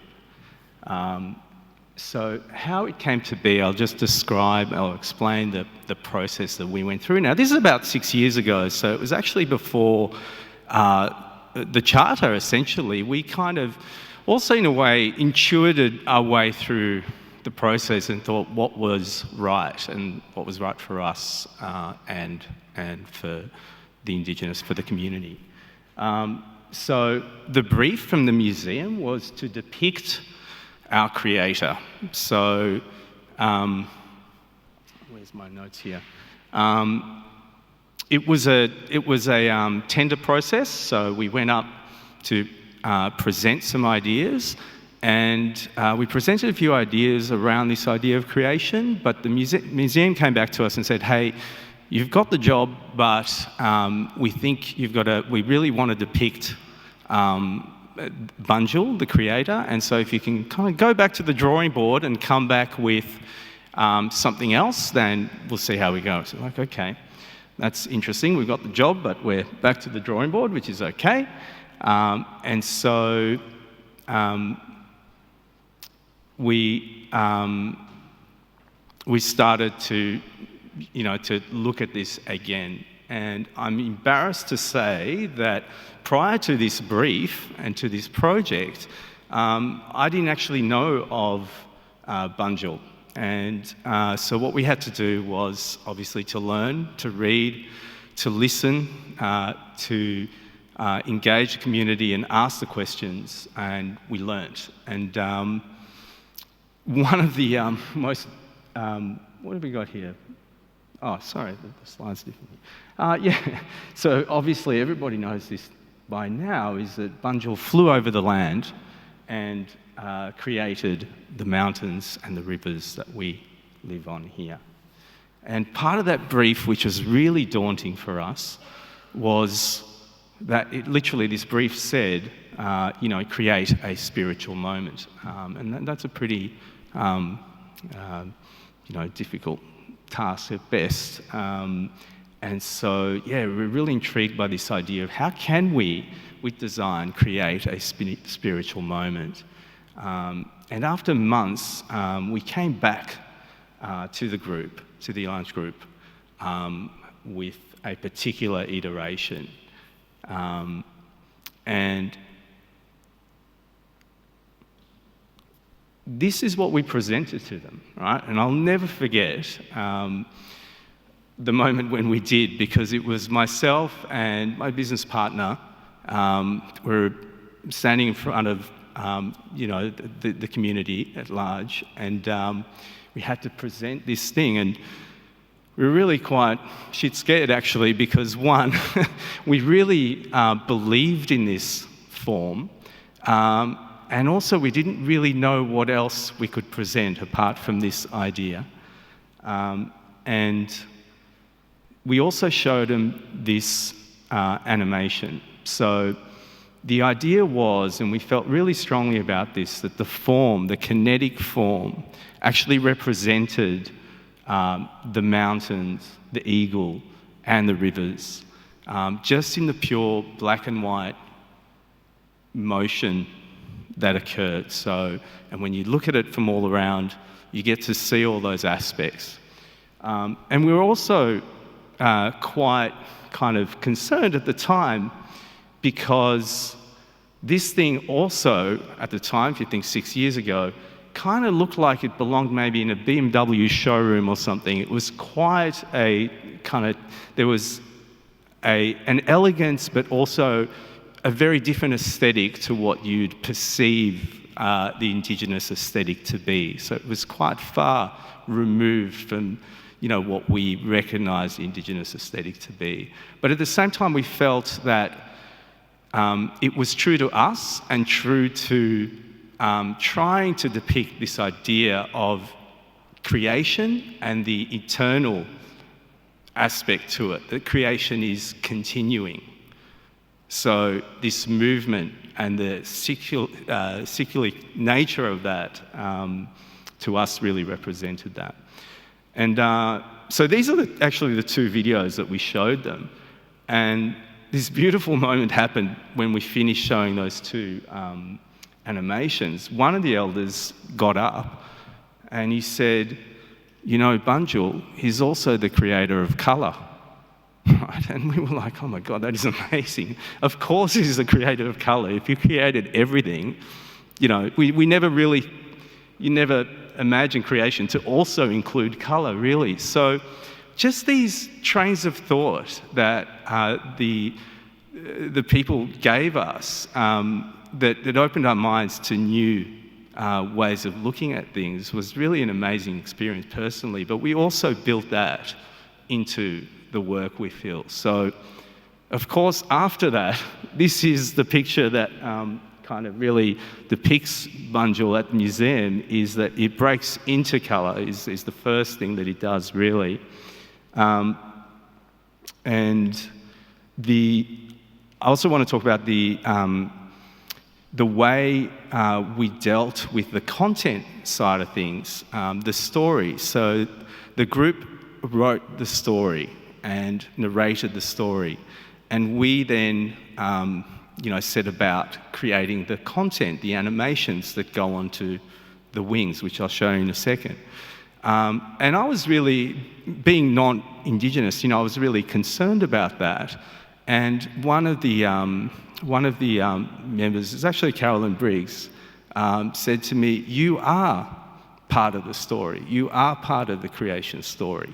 And that welcoming and that kind of giving us that capacity to own the project, and not, we never saw it, and you'll see in the content, it's not, there's no there's references, but we're not using, we're not plagiarising, we're creating our own depiction of creation in this piece, and that was really a way that we saw we could go forward without having a personal connection, but to be able to tell the story, and then the community giving us that respect and trust to do that was absolutely amazing. I'll show you a little snippet of Banjul. Maybe I've got to press. Here we go.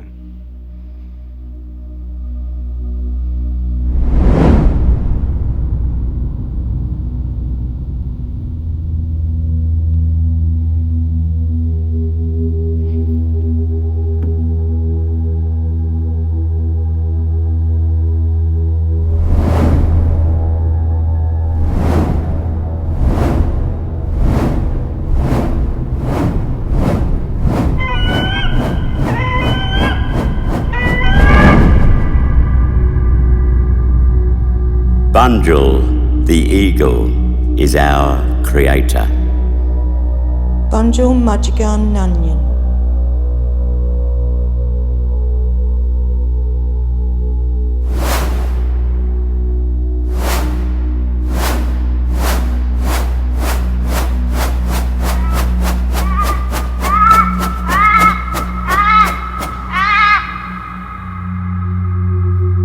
Wah, the crow, is our protector.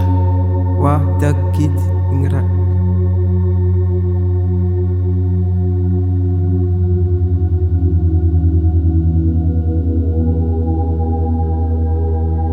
Banjul sent the ancestor spirits to create the world. Banjul wurma lewek bolok mungka jipik.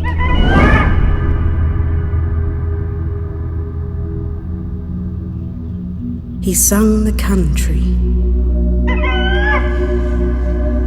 Ingle baja buka.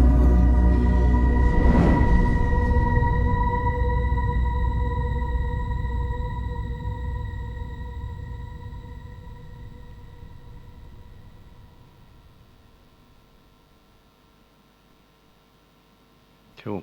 So that was just a short snippet of what's there at the Melbourne Museum, which some of you may have seen. Now, one of the things I'd like to talk about in reference to this project is the unexpected scenario that occurred within the design process at the Melbourne Museum itself. So when we wanted to present this piece at the museum, we wanted people to be able to see it all the way around, so to be able to walk around the form. And the museum people were like, well, you can't do that because we need X amount of space to fill people, and what about wheelchair access and all that?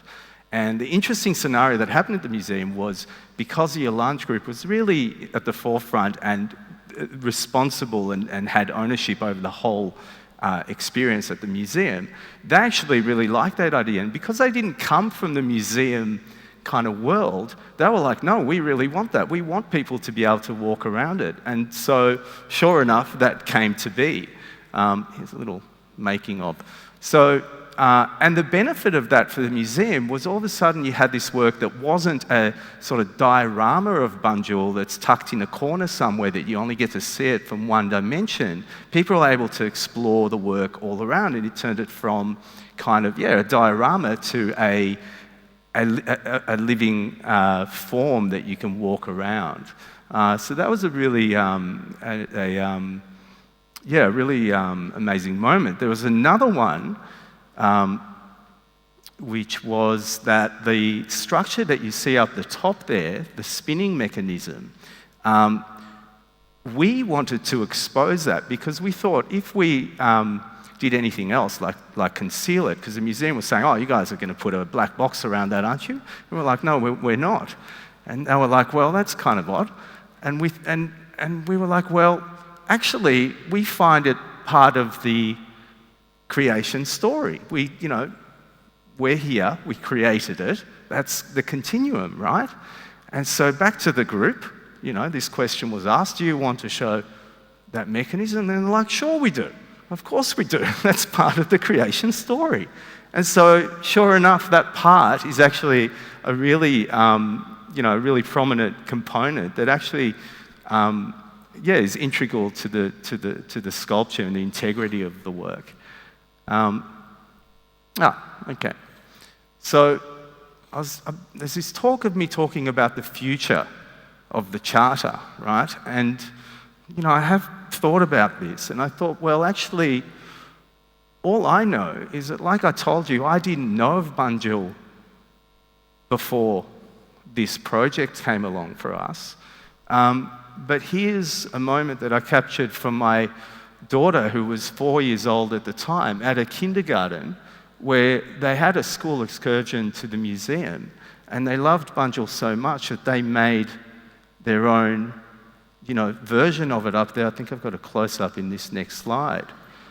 And so now, going from someone who, I guess in our education process, we didn't necessarily learn about the culture, having my 4-year-old, we're not the only ones, the museum has an amazing collection, but the capacity that this process has is to actually educate our youth about the culture, and that was just an amazing gift, really, that this also gave me. There's one other story I've got to mention to you about this, is that, and this is just recently, my daughter's now 6, and she wanted to know about where we came from, right? And I was like, okay, well, let's start at the Big Bang, right? I thought I'd go scientific, I'm a designer, I'm a technician. We'll start with the Big Bang, and the earth formed and the water formed, and then, fish, and then we came out. And she goes, Dad, I thought Bunjil created the earth. And that's it.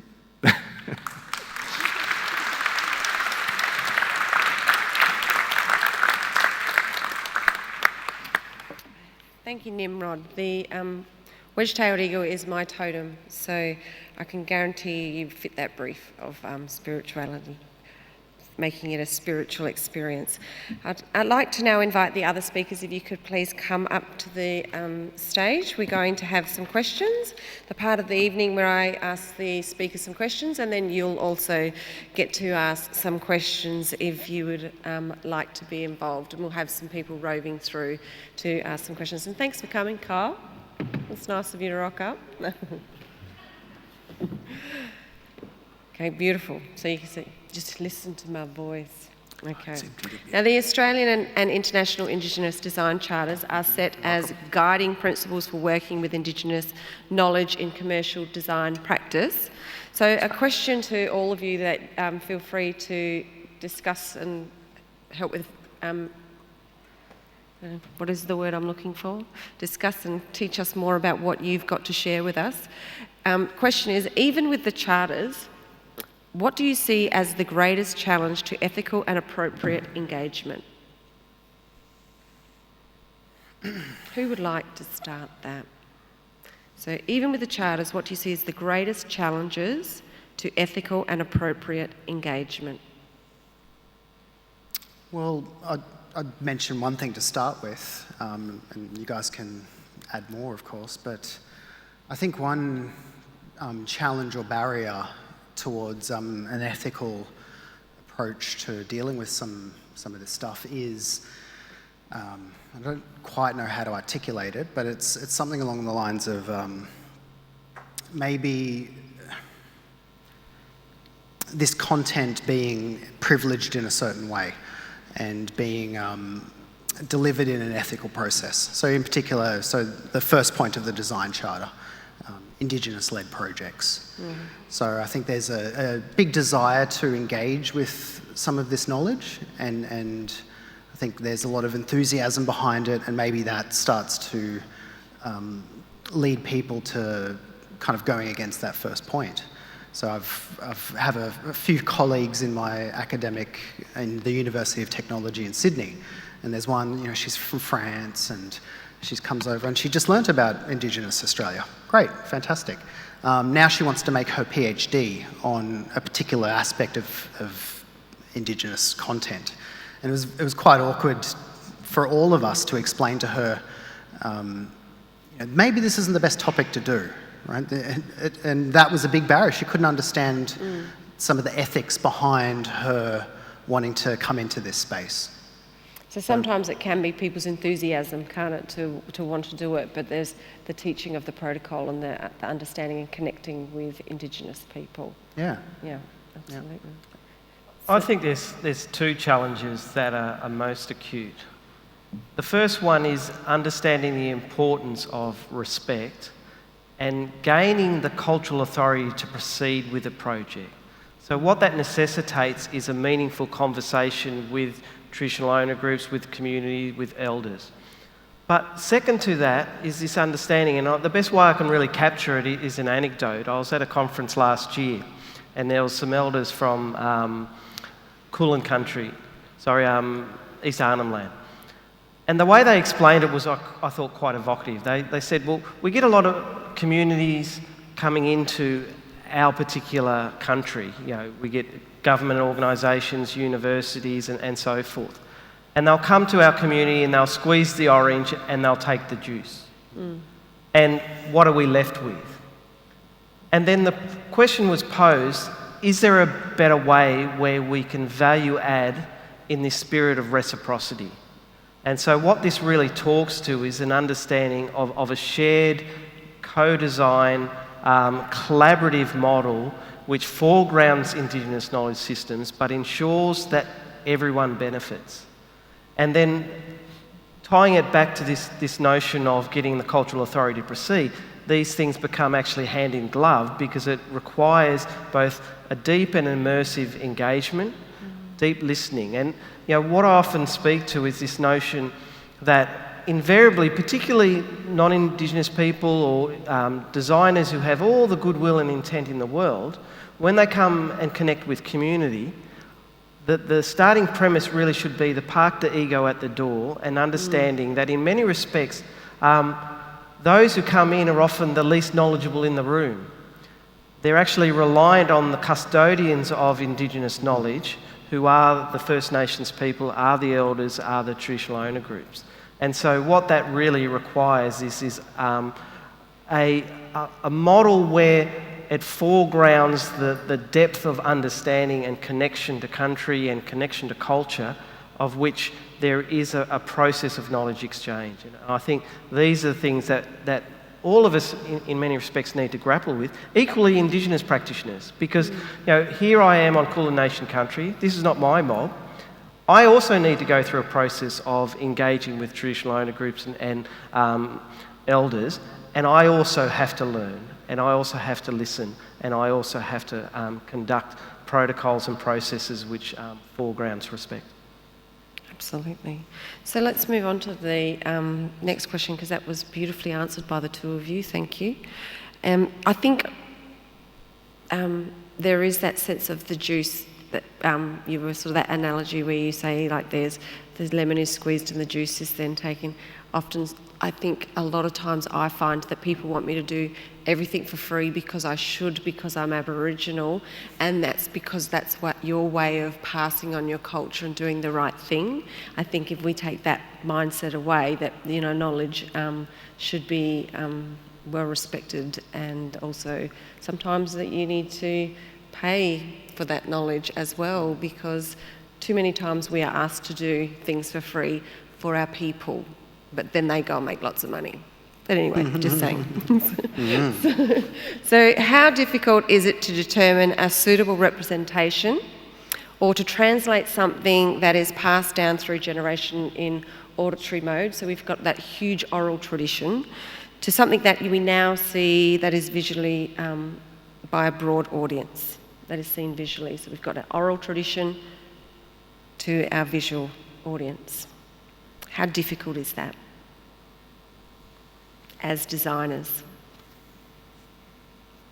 Is that a wordy, funny question? Actually, I can't hear it properly. Okay. Sorry.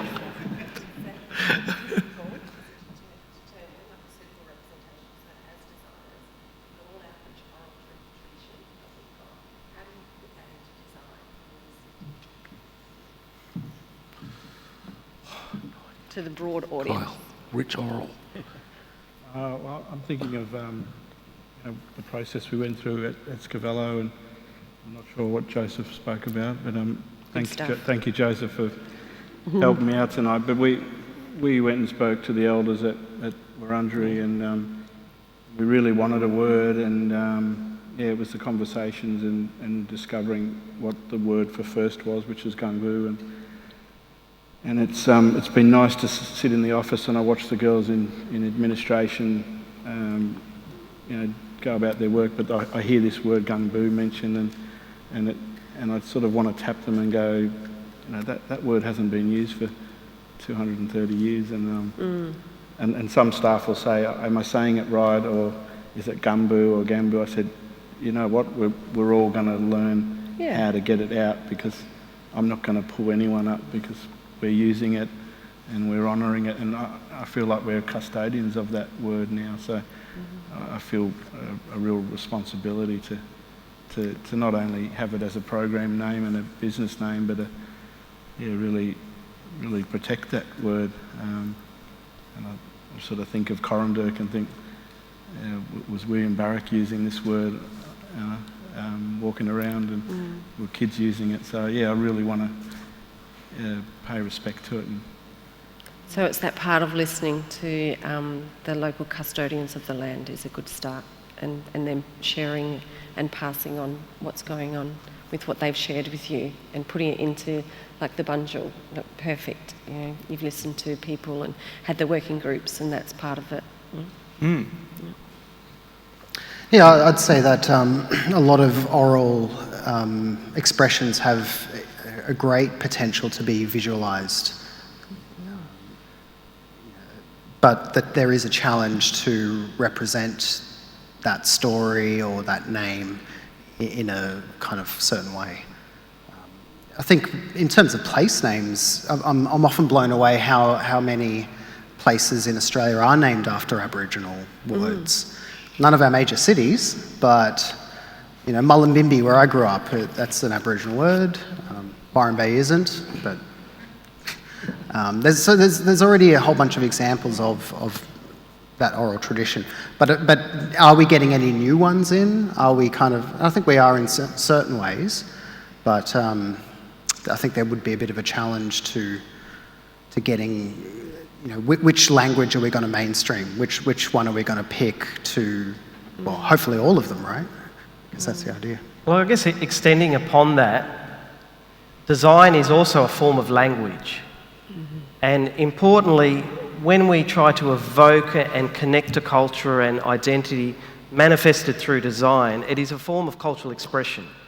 And how we do that is really important. And being trained in design, we have the skills to interrogate a brief, to engage in particular ways, to then execute an idea, to translate it and embed design thinking. But importantly, for me, we often privilege the artefact over the process. So what I'm particularly interested in is how do we get there? How do we get the ability to translate and incorporate indigeneity into design practice, and how do we do it in a respectful manner? And how do we move beyond the cliches, the stereotypes, the standard tropes around Indigenous culture? And I think we've got to the level of cultural maturity now where we've moved beyond hanging a boomerang on the wall or a dot painting in a foyer. We can start to infuse our projects with the DNA of an Indigenous sensibility or perspective. And the best way we can really do that is to encourage Indigenous voices into projects, and then start to understand that our deep heritage and history is about mark making in many different ways. And Indigenous culture is not just pictorial and painting. There's song, there's dance, there's music, and the design practitioners coming through are starting to really blend old with new, using contemporary technology. This is where the really interesting stuff's starting to happen, where you have a fusion of deep heritage and connections to culture, translated as is explored through the Bunjil project, using contemporary technology, but being given the cultural authority to proceed. There is nothing more exciting than walking along with your 12-year-old and seeing some of the work that you've done, and he sees it and stops in his footsteps and says, Mum, can you see that? That's Aboriginal. Like, and he gets so excited, you know. And it's the impact that it also makes on the Aboriginal people in community that are just walking around and seeing that it's part of the world that they're living in. It's just makes such an impact, and for the people that are learning about our culture, it's just so beautiful. So you're doing such a wonderful job. We're going to invite people from the audience. I've got some questions myself, but I thought we'd throw to you because you have been such a great audience, sitting there and absorbing all this beautiful wisdom. So if you've got a question that you would like to ask, if you could pop your hand up and we will come to you and get your questions. Or are they just so good that they have answered all of your questions? Because they've answered mine. Anybody? Up the back. Yeah, we'll get a microphone, or can you yell out? Hello. Hey, thank you, all of you, thank you. The question is directed at all of you as, I guess, Indigenous designers, most importantly. But is there a moral or ethical protocol that you see yourselves going through in regards to accepting contracts or briefs from clients who, in one way or another, may have or still currently perhaps oppress or exploit Indigenous communities? That's a terrific question. This is something I grapple with all the time. Often we're handed contracts and they're very dense. They might be 150 pages, and it's often stacked in favour of particular entities. What we endeavour to do is to say, is this contract consistent with the Indigenous intellectual cultural property rights, and is it consistent with the International Indigenous Design Charter? And if there is a no, then we challenge it and we say, for a starter, we cannot provide perpetual, royalty-free, worldwide, handover moral rights, copyright, intellectual property. We push back and we say, for a starter, Indigenous knowledge is not something that can be readily traded. And often as designers, we act as cultural interlocutors or conduits to realise the aspirations of Indigenous voices. So as a result, we don't actually own the copyright of cultural knowledge. So as a result, what we do is we challenge these clauses within contracts and we say, we can't possibly say that we own the representation of Bunjil, for instance, the creator spirit of the Kulin Nation. Nobody does, not even Indigenous people. They are the custodians of these representations, these totemic references, these forms of symbolism. So you need to adapt your contract to meet that understanding. And we do get some quizzical looks saying, really? I hadn't thought of that. And understanding that certain things are secret and sacred. So they can't possibly be owned by anybody. And so certainly it is something that is included in our considerations within the design charters, because it talks to moral rights, it talks to copyright, it talks to intellectual property, it talks to some of the challenges of how one needs to think about and start to develop methodologies of how we start to empower Indigenous voices. And we can't hoover up Indigenous knowledge and necessarily accept it as being ours and that we own it. Fantastic. A microphone over to here. Pop your hand up again. Yep, there you go. And did we have one at the back as well before? We'll get you ready with a microphone to start. So up the back, if you just wave to him, he can come up and give you it for the next question. Thank you. Thank you very much for... wave it in. Thank you very much for your talks tonight.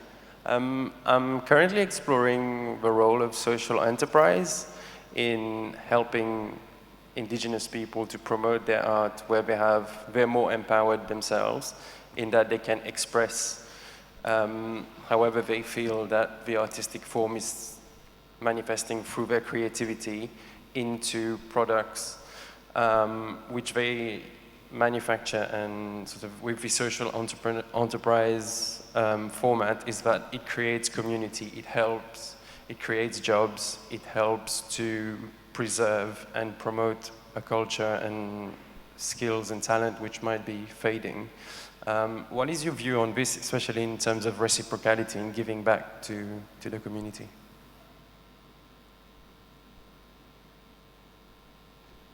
So giving back to community. Through social enterprise, so not commissioning things, but actually equipping the people. Oh, we do that a lot. Yep. A lot. A lot of giving back to community. I've just got something. I had an experience today where I was sitting on the river up at Murrumbidgee, and there was a cultural camp with men's and women's areas, and the men sat in this nice spot and did some had some river stones and started to make axe heads. And I watched this young group of young teenage boys, and they're in a 10-week program where they're sort of been spat out of school and they need to sort of get themselves on track. But I just watched them do this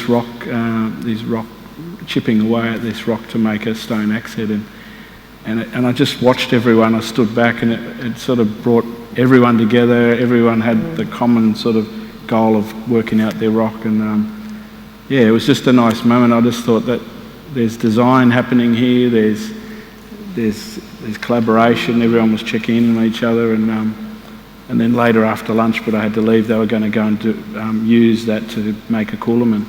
And I sat with one of the elders. I said, this is what our people would have done. We would have been sitting around like this, working together with a purpose, making a tool that we would have needed. So I think that's sort of lost, but that was a really nice moment today to see design happening, but these young boys totally engaged, and they sat there for 2 hours just banging away. And I think, Kyle, too, a huge part of the way we were raised as Aboriginal and Torres Strait Islander people is that it is at the forefront of our mind all the time to give back to community. And that was literally everything that I do is for the next generation, and everything that I do is to make sure that culture and history and everything we've talked about today is passed on. So it's a massive part of who we are naturally as Aboriginal people, and sometimes that can be taken advantage of, unfortunately. Sorry to answer that question. Thank you. So does anyone at the back? She's been waiting very patiently.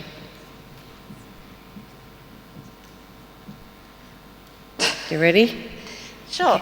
I was just interested, and this may be a naive question, but given that there's hundreds of languages that are spoken, and when you're using language, you would need to be making decisions about the language that's selected. I think, Marcus, when I was looking at the designs that you put up, which were amazing, I was thinking, how do you make a decision about design when the design is to be suitable for the whole of the nation, given that there are all these different groups within the country? Does that make sense, the question? I think so. I suppose our approach to design, really comes from the brief. If the reach and the target audience and the stakeholders involved is a more national audience, we tend to, I suppose, you can adopt a greater inspiration of Indigenous art. Indigenous art, as we know, has a recognisable quality to it. It's its own specific mark making that is recognised on a national, international stage, and it's catered for its place. For example, we're currently working on some Victorian designs, and so the overall approach is taken to be specifically Victorian inspired, so i.e. there's no dots allowed, and when we get to a broader reach, at times it's expected of us to, if you do it without, for example, dots, but where are the dots? We need to recognise it as that. We need it for tourism because of the current recognition stance it has. So it's a case of putting in, but at the same time trying to work the design so you're still, I suppose, giving birth to a new contemporary design from time to time. It's a difficult process when the the palette. There's a standard palette of elements to work with, and that's our challenge, is to try to push it into different spaces all the time. On the words, that doesn't become our responsibility. It's often the clients, the working group, the external consultants that work in, that get all the approvals on the names, like Cole mentioned before, because that's not really our place to do. I'm a practicing designer, so I'm very much in the nuts and bolts of it. And hope that made some sense. There are also, in the Victorian context, protocols. So the Victorian Aboriginal Corporation for Languages is the go-to when we talk about anything relating to language. So they are the custodians of the linguistics relating to particular language groups, and they have a strong connection back to the traditional owner group. So that is the mechanism that we go through to ensure that we can embed language in a culturally respectful way. Okay. Thank you. Do we have time for one more question? Yep. Oh, there's lots more. How much time? We've got they're moving to them. There's 3 more. Should we do 3 more and then we're done, time-wise? Yeah. I'll try to keep it quick then. Speaking of quick,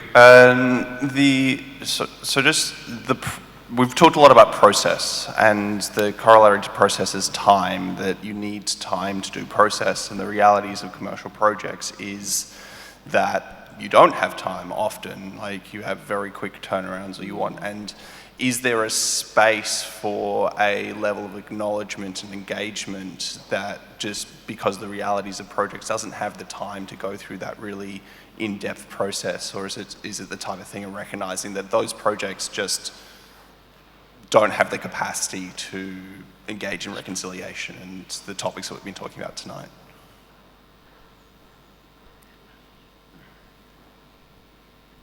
Personally, I think we just have to carve out the time and the space to do it right. And often we will pull out of projects where we see it's going to be done in a tokenistic way. And so it's really important to manage expectations, and time is certainly critical, but sometimes you actually have to slow down to speed up. And also what we often do is we frame it around what level of risk appetite do you have for it to go off the rails. If you get the process right and put in contingency for the elasticity of time, then you can actually manage risk and you can manage expectations, and then you can actually bring everyone on that journey in a way which is actually going to be responsive. Can I just add to that a little bit from my own personal experience with it, is that it's actually in the design process. It's an amazing opportunity to, at least that I've had, to have that consultation time where, you know, I'm sitting with Auntie Carolyn, for instance, and, you know, after the first session, I realised, hang on a sec, this is not going to be an ordinary hour meeting. This is going to go on for 3 or 4 hours. But it was the most, like, I learned so much, and it's interesting you talk about timing even and pace.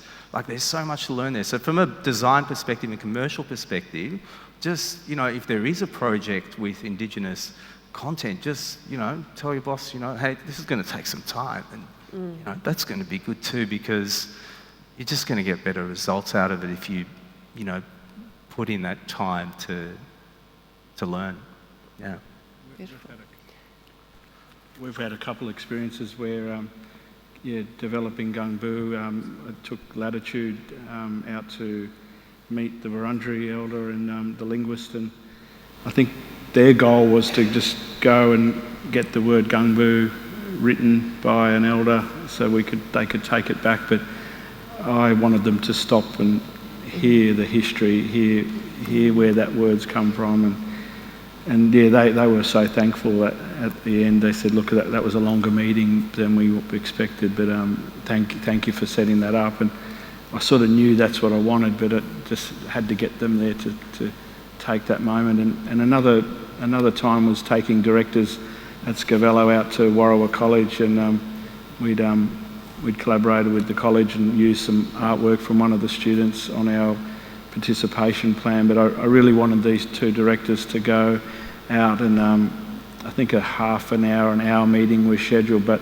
the school set up a smoking ceremony and took them around the school, and then they had some little models and designs. They were ready to do a design pitch to Scavello, and directors had to change their meetings in the afternoon, but that was really nice, and probably had to just get them to sort of put the brakes on their busy schedules and say, hey, this is a moment that you need to. I didn't say that, but just stop. Yeah, I think they went back. Their suits went back all smoky to work, but that was all right. As Joseph's brothers actually.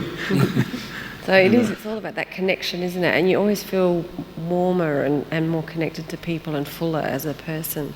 So we had 2 up the front, and then we'll probably be finished. Yep. This love there, right there, hand up, don't be shy. And then you can have the one down the front there, all right? You can be the last one, waving himself around. This is a question for Nimrod, but I was hoping to get insights from all the members of the panel.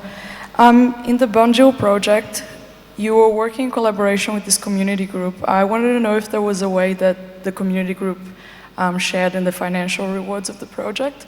Like when you're doing a creative project that collaborates with the group, how do you make sure that there's that fair exchange? Well, the short answer is that was dealt with by the museum, not us. So we were commissioned by the museum to create the work, but yeah, they were. I'm sure they were. They were taken care of by the museum. They were taken care of. Yeah. Definitely. Yeah. In our projects, we always tell our clients that if you value knowledge, then you need to pay for that knowledge. And we set a metric well above the sort of nominal level, because we say if you engage with a structural engineer, for instance, you're going to pay for them. They have, maybe 5 years of university education. Here you might be speaking to elders who have 40 years of Indigenous knowledge that they're passing on, and it's disrespectful not to recompense them for their time. Understanding too that Indigenous organisations and elders and community members are inundated with inquiries, and essentially they need to triage the projects they engage with. And traditional owner groups particularly have statutory obligations, but they're not set up financially to support that. So they will essentially privilege those projects where they're valued. And the best way you can demonstrate value within an economy is to pay for knowledge. Absolutely. Okay, thank you. To the front.